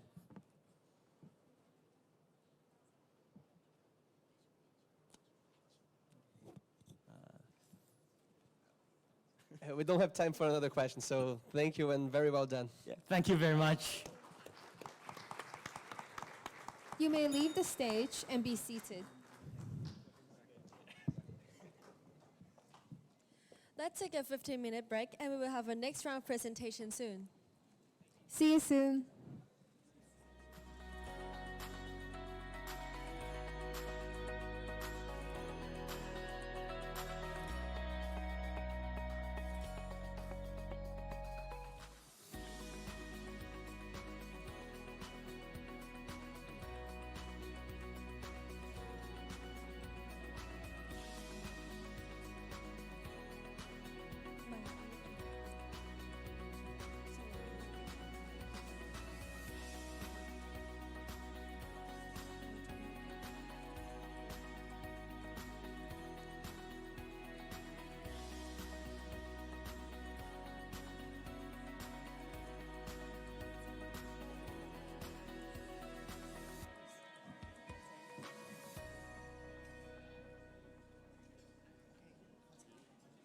Welcome back.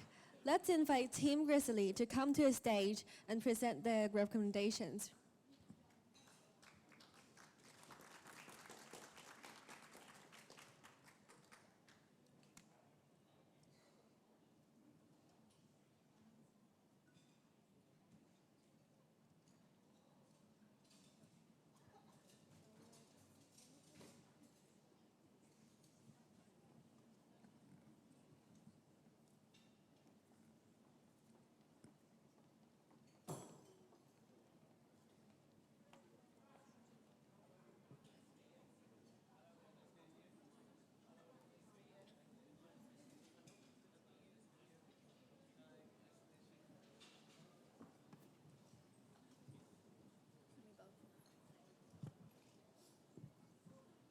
Team Grizzly, are you ready?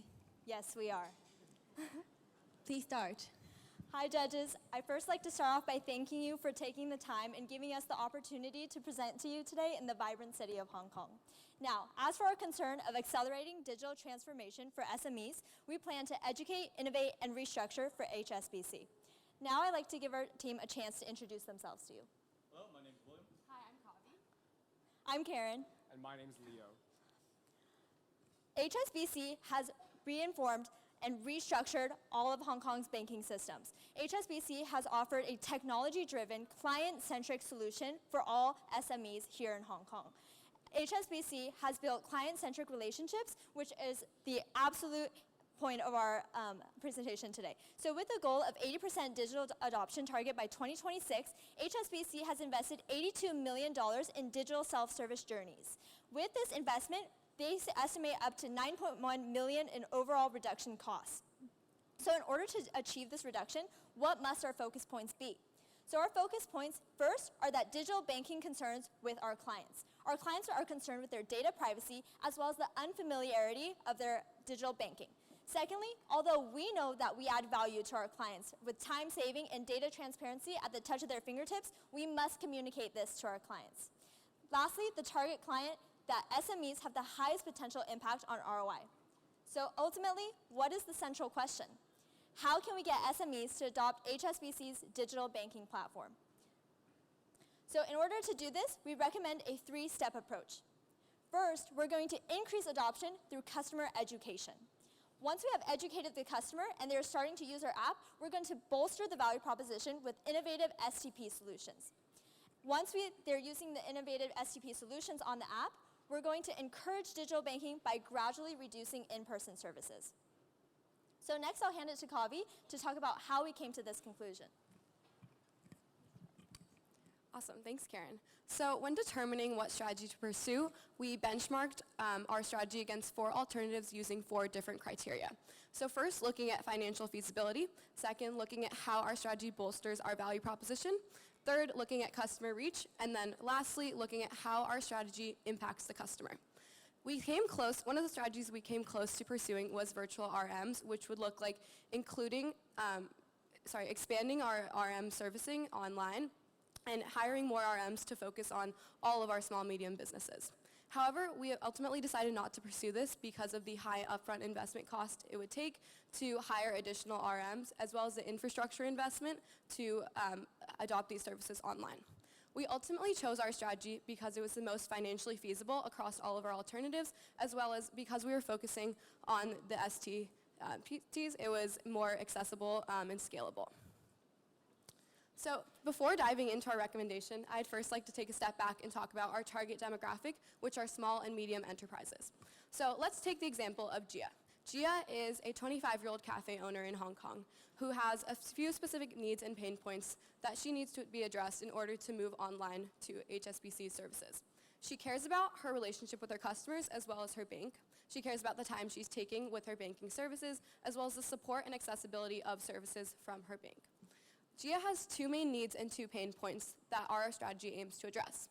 First, Gia needs guidance. She wants to understand how adopting these tools will help her business and ultimately help her long-term goals. She also wants to understand if these tools will be valuable to her business and how so. This leads directly to Gia's pain points. Gia's first pain point is that she's concerned about the security and privacy of her data. She's seen the news and she wants to understand how her data is being collected, where it's being stored, and how it's being shared with third-party users. And lastly, Gia's very used to her in-person account manager, and she's developed a strong relationship with them, and so she's really hesitant to change her behavior for the sake of her business. Now, our strategy aims to address all of these needs and pain points. Now I'm going to be passing it back to Karen to walk us through the first part of Gia's customer journey experience. Thank you, Kavi. As mentioned, the first part of our customer journey experience is to increase customer education. Now, what does that look like? First, I'll walk you through the current customer journey experience, and then I'll walk you through the re-strategized customer experience that we recommend in order for customers to have the ultimate value through our services. So what does the existing customer education strategy look like?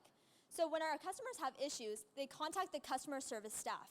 Now, while this may seem like an appropriate solution on the surface, there are hidden challenges that come with this. So when our clients have a problem, they outreach through the hotline services or other client service staff.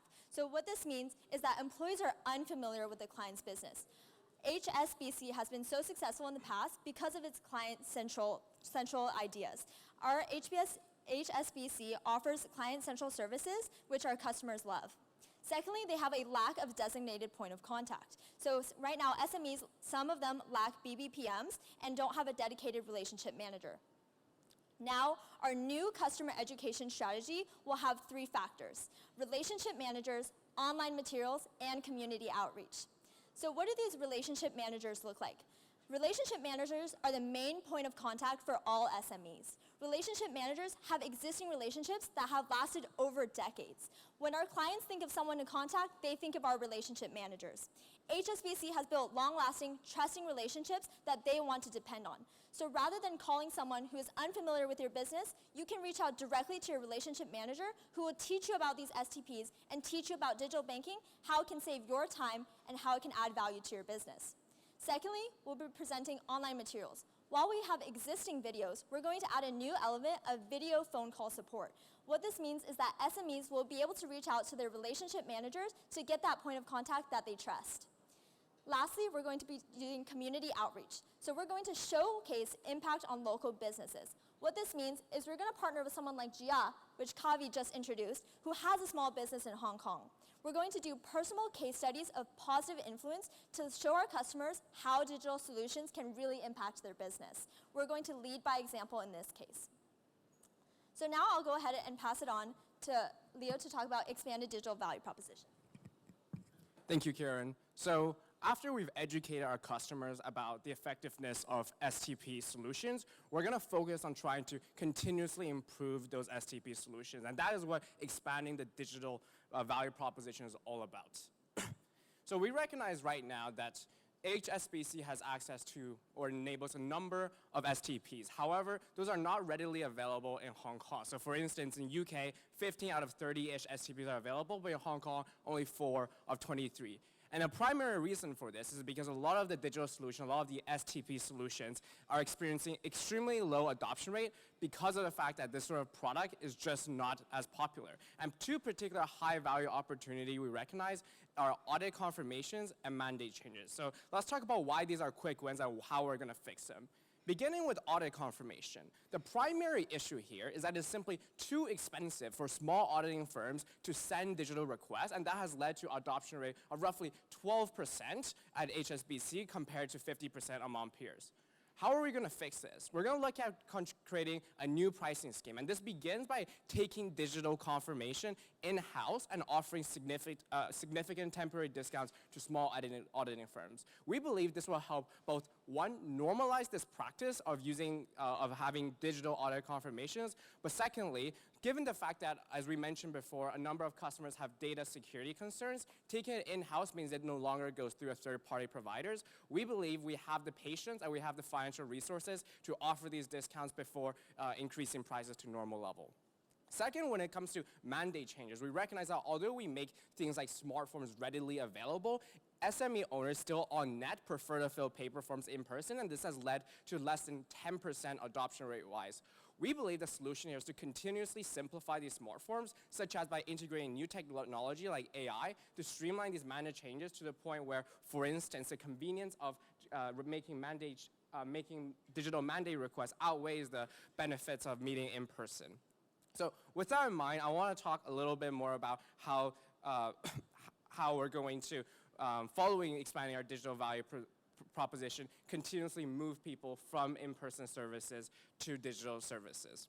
So I want to talk about the fact that as we continuously educate our customer, offer them new STP solutions, we're also going to reduce the availability of in-person service offerings. We recognize a number of our in-person offerings can be replaced by STP solutions, and our ultimate goal is to reduce the in-person format. We recognize there are two main categories. The first are ones we can immediately implement or replace short-term. So an example would be e-statements, which has historically had higher adoption rate levels than, for instance, mandate requests, audit confirmation. And we believe it is reasonable for us to give our clients a heads up before removing this in-person offering so that clients are essentially making e-statement requests digitally. In addition, we're also looking at long-term priorities, so things like mentioned, viewing and submitting mandate, term deposits, etc. We think we'll eventually also make these available exclusively only via digital banking, but this begins with educating our customers and improving our STP solution, and that's our long-term priority. Ultimately, we want to achieve two goals. First, we think that for the clients that aren't already going to move to digital banking through our education or our improved products, are going to have to, as we reduce these services in many in-person centers. But secondly, we also see this as a workforce restructuring opportunity. We recognize that one of the main issues is the fact that we're in a difficult macroeconomic environment and we must prioritize cost reduction. We estimate roughly 10 million per year based on 2022 estimates, and this comes from lowering the need for full-time employees such as in-person customer service representatives. Now, with that in mind, I want to dive a little bit into more the financial nitty-gritty. So we anticipate an initiative like such requires roughly a budget of $40 million, half of which is dedicated to improving our STP solutions, the other half dedicated to the customer education aspect that Karen previously talked about. We think this is a realistic estimate given HSBC's internal situation and the macroeconomic environment, and it will likely yield to an ROI of roughly 25%, with returns primarily driven by the cost reduction of full-time employees I mentioned earlier. This is US dollars. And we also recognize that this ROI number is a rough and conservative estimate because this does not account for any other operating income generation, such as the reduced overhead we'll likely be able to achieve in the long term. Excuse me. With that in mind, I'm going to pass it off to Will to talk about risks and mitigants. Thank you very much, Leo. So just diving headfirst into our risk and mitigants, we have 3 risks and 3 mitigants, the risk being on the left side and the mitigants being on the right side. Starting with our first risk is the cost of STP solutions. Implementing and improving our current STP solutions while also introducing new ones will be quite costly.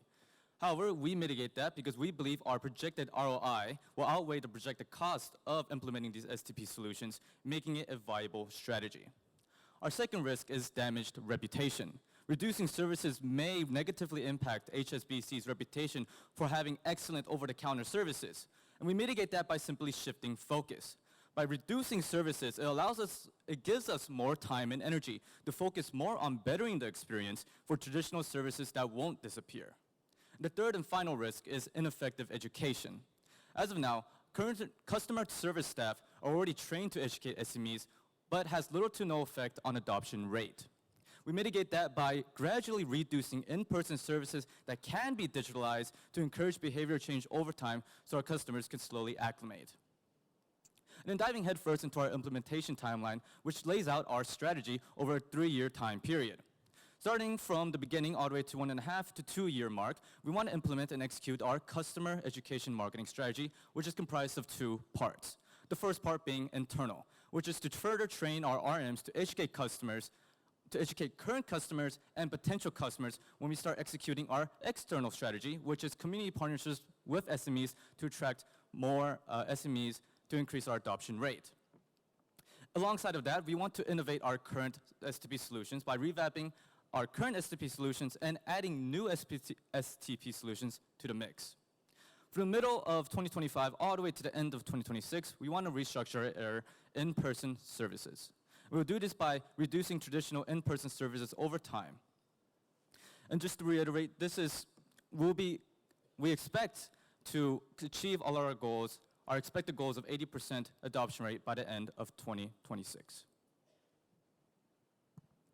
Thank you, Will. So that reached the end of our presentation. It's been an absolute pleasure and honor to share with you our insight. We hope you share our excitement and our vision for digitalizing banking for SMEs in Hong Kong. We're very happy to answer any questions henceforth as they arise.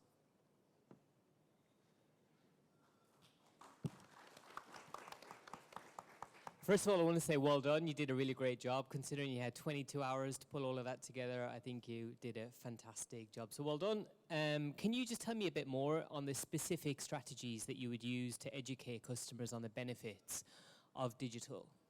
Yeah, I'd be happy to walk you through our strategy proposition for how we're going to estimate or educate customers. So we have a three-prong approach, and our strategy is to encourage customer adoption and education by example. So what we're primarily going to do is to show them that digital banking is a working strategy, and that can be identified through a community outreach. So we're going to partner with businesses that already have adapted our digital outreach or our digital banking systems and show that it is a possibility and that it actually adds value to someone who's already using it. So we hope that SMEs will encourage this behavior by seeing that other businesses are doing it and adapting as well. Thank you. Thank you for your question. How can you take customer feedback into enhancing the user experience? Have you thought about that? Yeah, that's a great question. So for us, for customer feedback, we're definitely taking this into account because we know that a lot of our customers are traditional, right? That is one piece of feedback that we received and we've taken greatly. So as we implement these strategies, such as contacting the relationship manager, we want to estimate feedback times and call times with the relationship managers to see whether or not this is really an improvement from the steps before.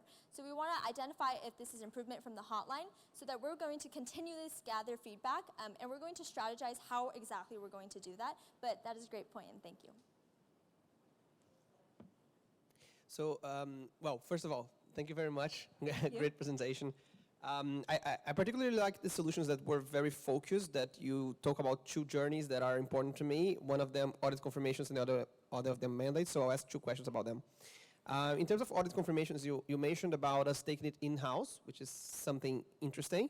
But you talked about us offering a discount. So have you thought about the revenue impact of that and how we would counter that? Super fair question. I'm going to analyze your first part bit about taking it in-house, since I understand that's a very big change from our current partnership with Confirmation.com. We think we're competitively positioned to do so because we're HSBC, meaning we have the patience and the financial resource to invest in this infrastructure, and we believe this will yield more long-term cost savings because we're not having to pay commission to a third-party provider, in short. To address your second question about what these significant and temporary discounts look like, what this essentially going to do is obviously it's going to lead to lower revenue generation in the immediate short term. But once this practice becomes normalized, that is to say when the adoption rate reaches the 50% that we're seeing among peers, it is going to become a normalized practice, and at that point we're able to charge a more sustainable rate because we have very sticky customers that have long been, that are long trusted clients of ours. Does that answer your question? Yep, it's fair. Thank you. And about mandates, you mentioned something that I hadn't heard before, so I would like you to explore more and explain to us what it would look like using AI for supporting with the filling of the forms. Yeah, so what we're looking at essentially is the fact that right now, if I want to make a particular credit line increase request, that has to go through manually. It is not fully automated. You can make that request digitally, but there is someone behind the scenes who has to wait in queue to approve of your mandate change or request. So this is incredibly inefficient, but we believe now with the advancement of, for instance, large language models, and as long as we're willing to take the risk and enable these, at least for instance in a beta program or in a pilot period, that eventually these smart forms will be ideally industry leading and lead to enough benefits that outweighs the inconvenience or outweighs the benefits of doing in-person mandate requests. Okay, but just following up, can you just be more specific of how that would work? let's say, putting yourself in the shoes of a customer, what is the difference between filling the form or using AI to support you filling the form? What exactly are you proposing? What is the solution? Sure. So for instance, if I want to fill a particular form, right now I do so in person. If I have questions about that form or I have particular concerns, I can address that with, for instance, a real-life customer service representative. We recognize, for instance, HSBC right now has a chatbot option called Barry, for instance, that currently isn't at its most advanced stage, but for instance, that is an area where we could focus on a lot of investment so that, for instance, mandate changes can be done via digitally and via AI technology. I hope that answers your question. Yeah, got it. So it's more like a virtual assistant that you would have to do it. Yeah. Okay, thank you. Thank you for the presentation. I'm interested in how did you come up with a priority in terms of the STP solutions that you would want to enhance in the short term versus long term? Yes. Yeah, definitely. So we ultimately consider it based on two criteria. One is what likely has the higher adoption rate. So for example, e-statements have been around for a long time. We made the general educated estimate that this will likely be one where if we do remove that in-person offering, people are still, you minimize the risk or the damage associated with not being able to offer that, as an example. Same with mobile number update. And long-term priorities, we've looked at ones where we know for a fact there's very low adoption rates, such as viewing and submitting mandate, meaning we would ideally like to target, for instance, 40% adoption or 50% adoption before we are comfortable with removing that from an in-person option, if that answers your question. Yes, thank you. How should we tell customers about these facilities that are available today? So how should we educate them?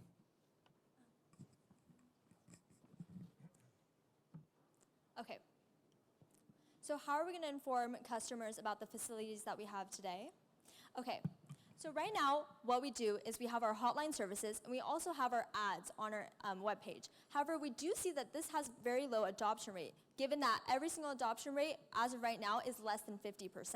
So how are we going to educate customers that we have these leverage, or how they can access their relationship manager? And we realize that this is a very difficult task because some don't have relationship managers. So what we're going to do now is we're going to make sure that all our SMEs have relationship managers, or that they have a point of contact that they can reach out to. So how we're going to inform this is we're going to leverage the relationship and train our relationship managers to make that connection to them. So we're actually going to take this service internal and have our relationship managers reach out to our clients and educate them that, hey, this service exists and that I'm here to help you. HSBC has been successful in the past based on its client-centric opportunities. So we're going to leverage this, take it internally, and ask our relationship managers or our client service to reach out to our customer rather than have our customer only come to us when they have a problem. So we want to address the problem before it comes up. Thank you. So I think you already mentioned it, but you are aware that in SMEs, you do have a number of them, or a good chunk of them, that are portfolio managed, right? You don't have a relationship manager. So have you considered the cost that it would add to the organization to set up actual relationship managers that can proactively talk to customers versus the benefit of getting them digital? Yeah, thank you for your question. So essentially our strategy is not necessarily to expand the RMs, it's more to kind of optimize the process, and so the RMs can support more SMEs. So one of the strategies we looked at was virtual RMs, which is essentially what you're saying about expanding the RM workforce and investing in that. But we ultimately decided not to pursue that because of that upfront investment and kind of the ROI that would be generated from that. So ultimately our strategy is focused on providing virtual assistance. So instead of customers that maybe don't have RM support, they would be able to access RM support virtually through our online resources. So not exactly in-person services, but we have online videos and online resources that serve kind of the same purpose as RMs. If that makes sense. Thank you, team, for the presentation. Well done again. I like how you started with persona of the SMEs, but you know what you have on the page, it's sort of generalized for SME. If you have a little bit more time, how would you kind of dive deeper into the differences of different types of SMEs and relate that to what you're recommending? Is there anything that you would want to elaborate there?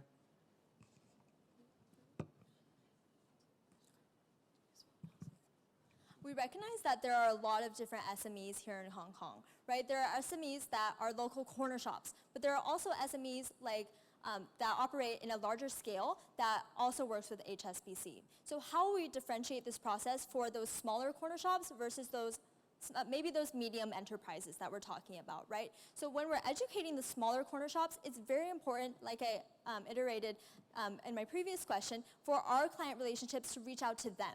Whereas maybe those medium enterprises have more accessible points and they have more human capital that they can support those services and come to us when they have problems that are already arisen. So they basically, overall, we're going to have our client solution and relations managers determine what kind of customer they have and whether or not they need to go to them due to the human capital lack or any other pain points that they have, or maybe a larger business who have different pain points, and we'll definitely need to conduct a survey or some type of research to determine how we're going to split those SMEs up.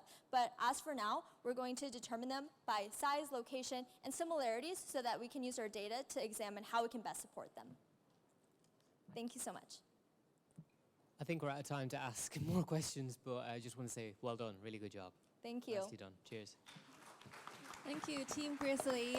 May you now leave the stage and be seated.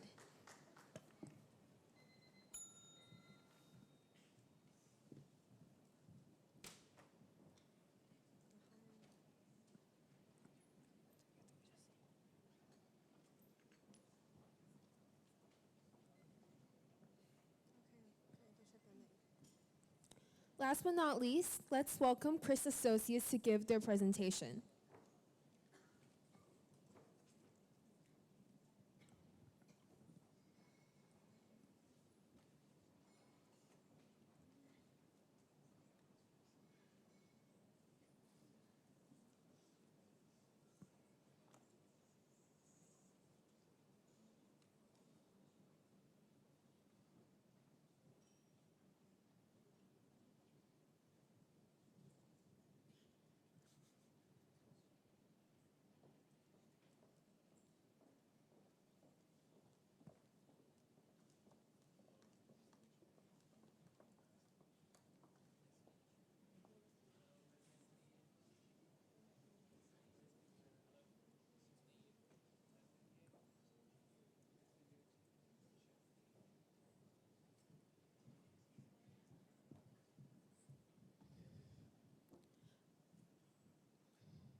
Are you ready? You may start now.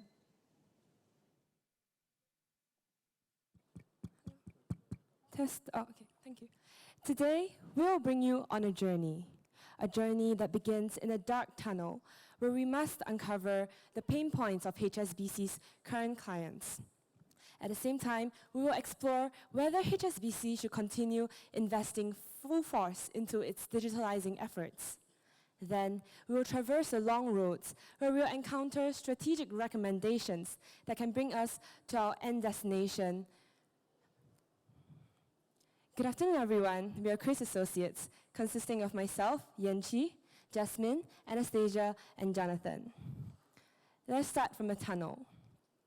We've identified two main buckets of HSBC's clients, SMEs and MNCs. They both face unique pain points as well as shared ones. For SMEs, cost remains one of their largest concerns, followed by decision makers who are unconvinced to go digital. For MNCs, they have a high level of dependency on relationship managers, as well as a skill gap among their employees when it comes to digital banking. Together, they face these pain points, cybersecurity fears, as well as what we've coined as the comfort trap. In Hong Kong, it is so easy for these corporate clients to go through the manual processes. It is easy, it is convenient, and they're comfortable. So why would they leave their comfort zone? With this pain point in mind, we have come to our first key question to be answered today. How will HSBC go about addressing these key pain points?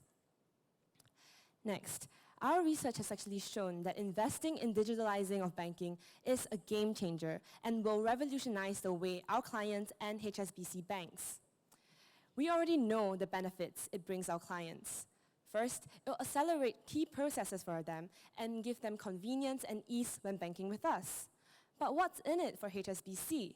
How is this a win-win for us as well? First, we get to benefit from increased cost savings through the reduction of manual tasks.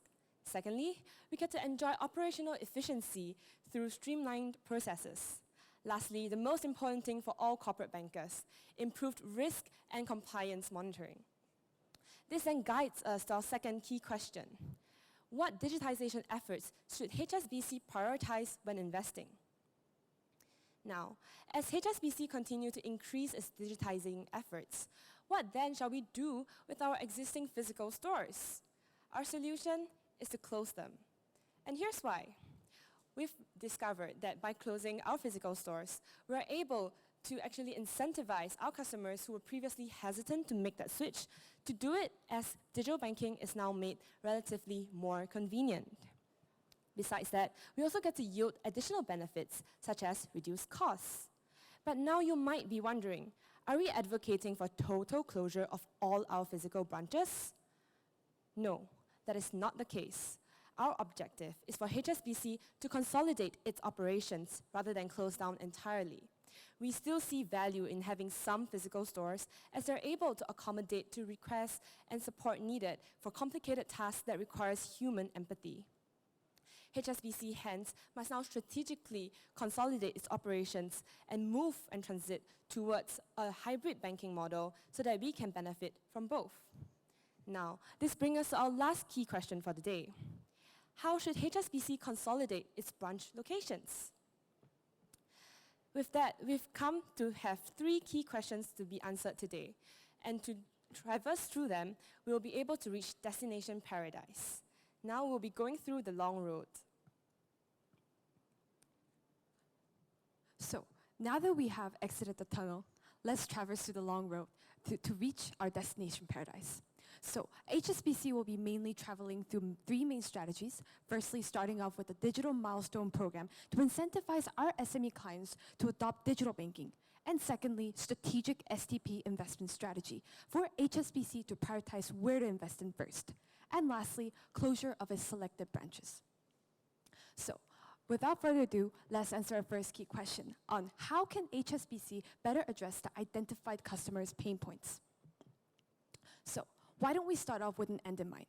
By the end of 2026, our goal is to consolidate physical branches by the end of 2026. So over the next 3 years, our digital initiatives in place will help our clients to facilitate through the process of digitization, and will be helping them through guidance. And this will be done in 2 ways, one being Digi Milestone Program, and second one being our workshop strategy. So our research has shown that our 2 main client groups, both SMEs and MNCs, often experience different types of unique pain points. So we realized that it's extremely necessary for us to tailor our solutions to meet the unique preferences and needs of our clients, while also enable them to help them guide through the digitization journey. So in the context of SMEs, firstly, we want to embed financial incentives inside the digitalization milestone program due to their price-sensitive nature. And in the context of MNCs, in order to bridge the digital banking skill gap, we want to make digital adoption easier for our clients through the conducting of cybersecurity and digitization workshops. So why don't we start off with the SMEs? Our solution is simple. It's a 3-stage Digi Milestone program. And we separate it into 3 steps to make the digitization journey of our clients less daunting and less financially burdensome. So we have 3 different steps, starting from account management, followed by day-to-day operations, and lastly, strategic financial decisions. So let's first start off with account management. When our clients onboard and officially kickstart the digital onboarding journey, this will be when our clients will be setting up their digital banking accounts and also setting up their accounts and start digitizing their efforts. And we want to award them with incentives such as discounted fees on digital advisory services. And this will help them integrate digital banking into their day-to-day operations. And this will also help them move on to the next stage, which is day-to-day operations.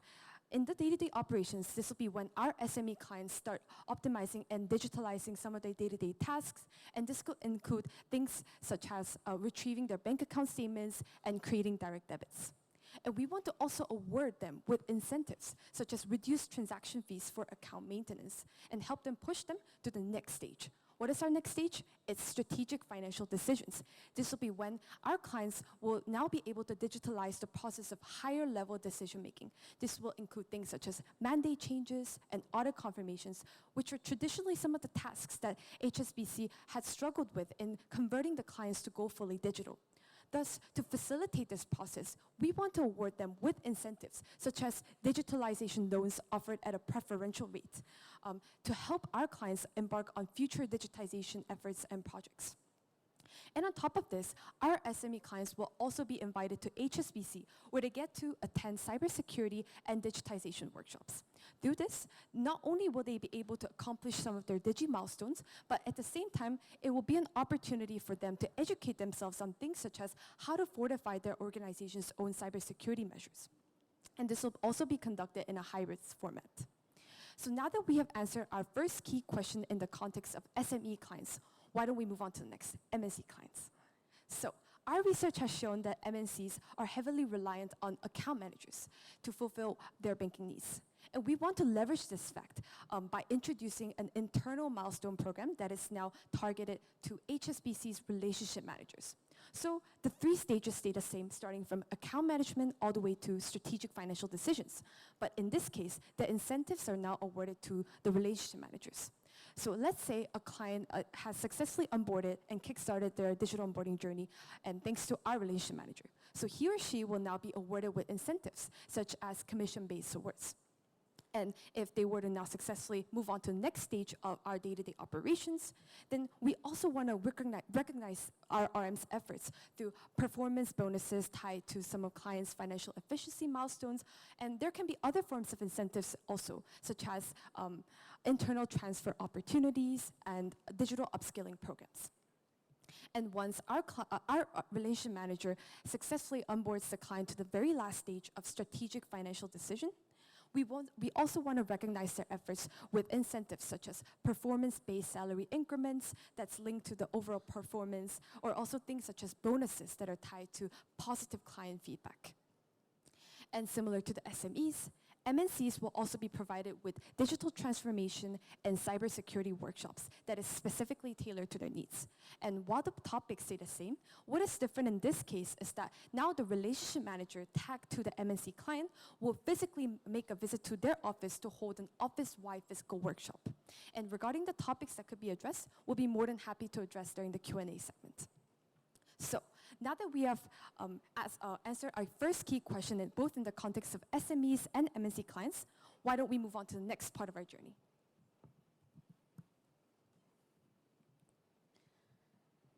Now that we're closer to our final destination, let's push through to the final stretch. We now have to answer key question 2. What are the digitalization efforts that HSBC should prioritize investing in? We already know the ample benefits to customers and HSBC of digitalization, but to reap these are not an easy task. HSBC must overcome 3 functional obstacles. First, the large number of digital journeys that need to be transformed. Second, the exorbitant cost of full STP solutions, leading to number 3, the reduction in process time for STP solution does not always justify its cost, meaning its ROI is uncertain. Hence, prioritization is the key to maximizing ROI with HSBC's limited time and resources. We have come up with 2 prioritization metrics. First, frequency. How often does this use case happen, as it dictates the transformation which has the highest impact? Second, feasibility. How much human intervention is needed for us to automate, which then dictates how low our cost of the transformation will be.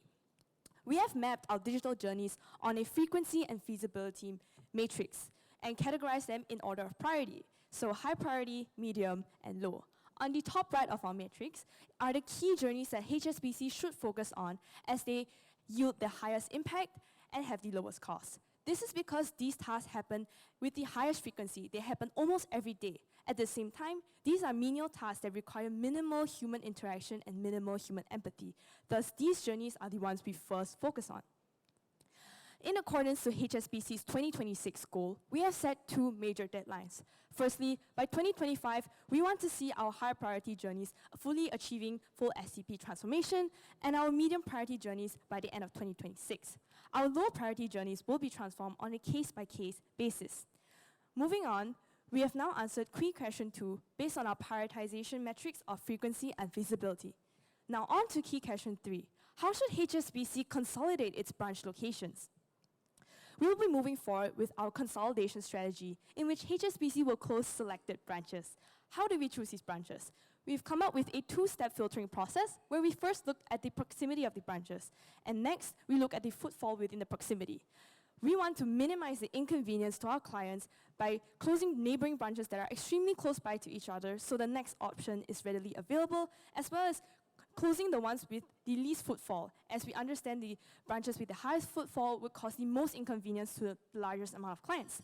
The bottom line is that each key district should have one major branch open, as we understand Hong Kong spans a large area and it will be difficult for our clients to travel across districts. The benefits of closing branches are fairly simple in terms of cost reduction in rental and manpower. But ultimately, making digital banking the most convenient option is our goal here. By limiting the physical supply of branches, we make digital banking the most convenient option for our clients, as now the waiting time and the travel time will be significantly higher for our clients, hence pushing them to our digital strategy. Based on our analysis on all the branches across Hong Kong, let's look into the Kowloon district, where we see there are in this case, there are 2 branches extremely close by each other. Thus, we will phase out one of these branches as the next branch is just 8 minutes away. However, we understand customers should be put at the forefront of our operations, and thus they must be prepared for us to push major changes. We have come up with a communication strategy to ensure our clients are well informed of our changes. Firstly, offline, where our employees in our branches will be helping our clients that come in facilitate and introduce them to our digital options. On top of that, we will strategically place posters in branches and all across Hong Kong to increase visibility of our digital strategy. Second, we will blast online messages to all our users on electronic means. Third, for our MNCs, we understand our RMs are our main touch point with our MNCs, and thus they will be in charge of facilitating them throughout their digital journey. This is to mitigate any damage to HSBC's brand equity, as we want to make sure all customers are well informed and can prepare in advance for our digital changes. Most importantly, the news of this closure acts as a soft push to encourage our clients to move on with our digital journey. Now, to recap, our strategy in the next 3 years will end with the closure of our branches. Starting off, we will have our Digi Milestones program to incentivize them to quickly onboard themselves and hop onto the digital journey as fast as possible to reap benefits. And in between, we will make sure to equip them with the relevant education and support they need to transform.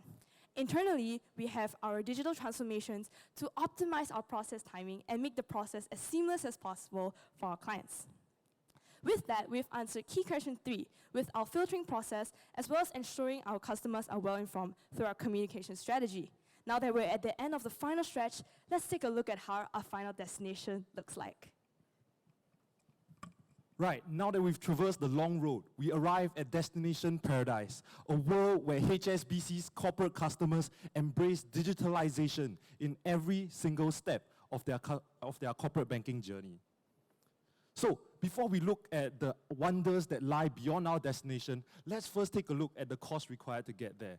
Our solutions are expected to cost HSBC approximately $10.3 million across the next 4 years, with our major cost buckets being firstly, the cost to attract, as well as secondly, the cost to build. This will help HSBC reach its ambitious targets of an 80% digital adoption rate, as well as generate approximately $16.6 million worth of cost savings by 2026, with significant potential for even greater long-term cost savings. This will also help to create an MPV of approximately $4.6 million at an ROI of 64%, right? Turning HSBC's previously unprofitable investments into digitization into a highly lucrative one. So, to recap, our solution shines light on HSBC's digitization investments, showing HSBC the reasons as to why it should continue investing at full force into digitization. Our solutions guide HSBC through the long road, bringing them to destination paradise, a world where HSBC's corporate clients embrace a digital-first mindset and embrace digitization in every single step of their corporate banking journey. Thank you, and we'll be happy to share more about our solution.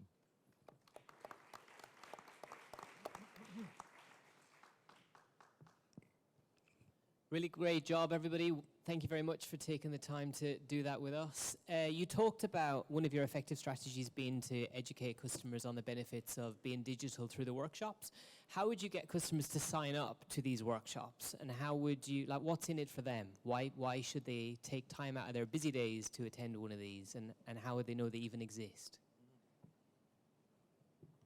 Thank you for your question. So we have definitely considered some of the ways to attract our customers to sign up for these workshops. So one of the ways that we have decided to do it is by embedding it into our Digi milestones. So by attending our workshop, they get to accomplish one of our Digi milestones in the context of SMEs. And let's say a pilot launch gets successful, we hope to expand it further to our MNC clients as well. Yeah.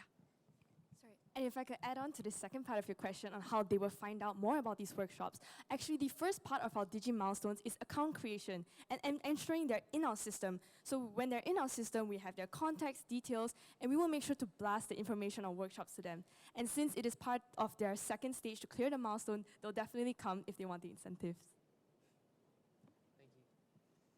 Thank you very much. Have you thought about the competitive landscape when thinking about branch closures?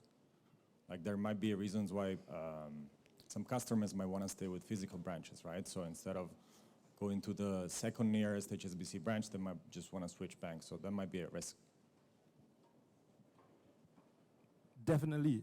So we do understand the whole concept of consumer churn and your concerns about it. But we believe that, number one, the industry is highly sticky. So our customers are unlikely to switch away to other competitors. But we believe that it's not enough to just be passive. So our team has actually come up with several active strategies for us to retain customers. So firstly, in terms of customer engagement strategies, actually we have thought of several strategies to help to retain our customers once they are onboarded with us digitally. The main one being the ability to implement a tiered milestone system where after they perform a certain number of digital transactions across a certain frequency, they'll be eligible for certain perks such as maybe more preferential rates or even like discounted transaction fees. So this is how we intend to continue engaging our customers despite the transition into a digital system.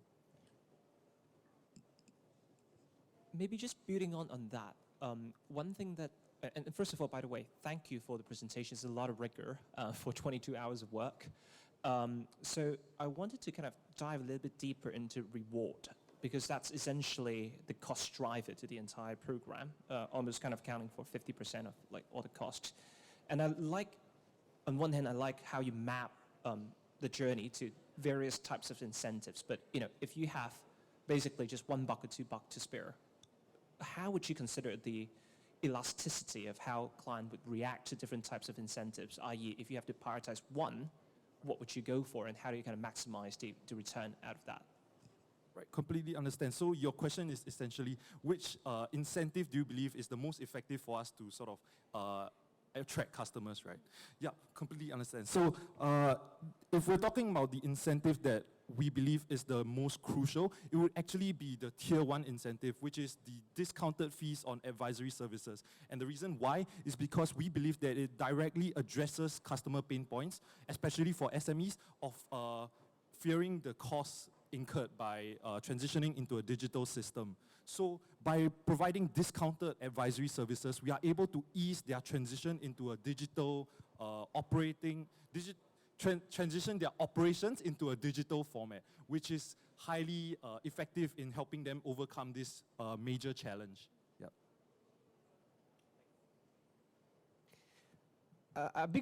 First, sorry, very well done. I love the way you did the journey, and you kept the theme throughout. That was amazing. I think really good job. One of the things that I just wanted to ask about is in terms of the branch closures. Many of these requests we're receiving, they don't necessarily need to come from the branch itself. A lot of these are coming via post. They're coming, the customer just downloads the form, prints it, and then scans it and sends by email. So how do you stop the customers, even after we've closed the branches, to still submit the paper? Naturally, with lesser physical stores, what will happen to their documents that they send will take longer processing time. And so if they value convenience, they value their time, they will naturally look for how can I speed up this process. And that is where our digital banking system will really come in handy. Because truthfully, a lot of these infrastructure are already in place. They are just so used. This is the comfort trap that we spoke about. They're so comfortable with status quo that they're not exploring these options. So now that there are lesser branches, a supply issue, now they will think, okay, how can I go about making this fast? How can I get convenience out of this? And that is where they turn to our digital banking system. Sorry, and if I could also add on to your question on how they will know, for those who send via post, how will they know about our digitization strategy, right? So we also have our offline means of communicating our branch closures and our digital strategy. Hence, we'll make sure if they were to send us documents and we have to return them back to them, along with the mail back to them, we will also include a small letter or a poster on our digitization strategy, and also some instructions on how to register a digital bank account and how we can help facilitate them throughout that process. Thank you. How can we take customers' direct feedback to continue to evolve the digital journey so that it's simple and it's like really easy for them to use? Yeah, so we plan to train our employees, those who are at the branches, and especially our relationship managers who have the closest contact to our MNCs. We plan to train them with the relevant customer service needs, and for them to channel any feedback towards us to ensure that we are accurately understanding their pain points properly. Hence, it will be a two-way communication, especially for those at the branches where our main clients will be flowing in.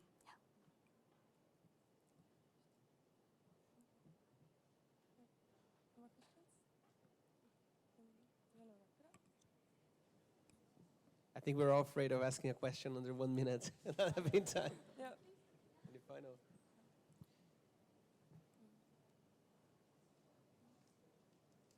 Oh, so, well, since we still have 30 seconds, I just wanted to say two things that also were very good for me from your presentation. The thing about awarding the RMs for the digital implementation and actually giving them financial incentives to do so. This is one thing that I thought was really on point. And the pricing incentives for people that do digital with us, that is also very, very well thought of. So congratulations on that one.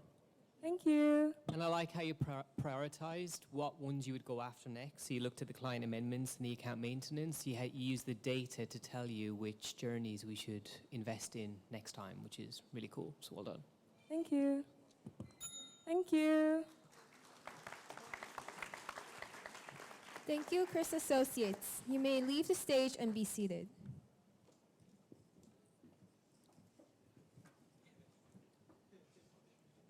Hey, Celia, what do you think about today's presentations?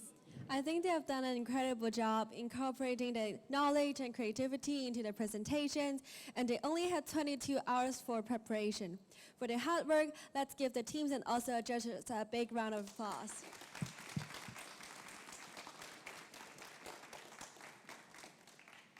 This marks the end of the final presentation. May we invite our judges to proceed for deliberation.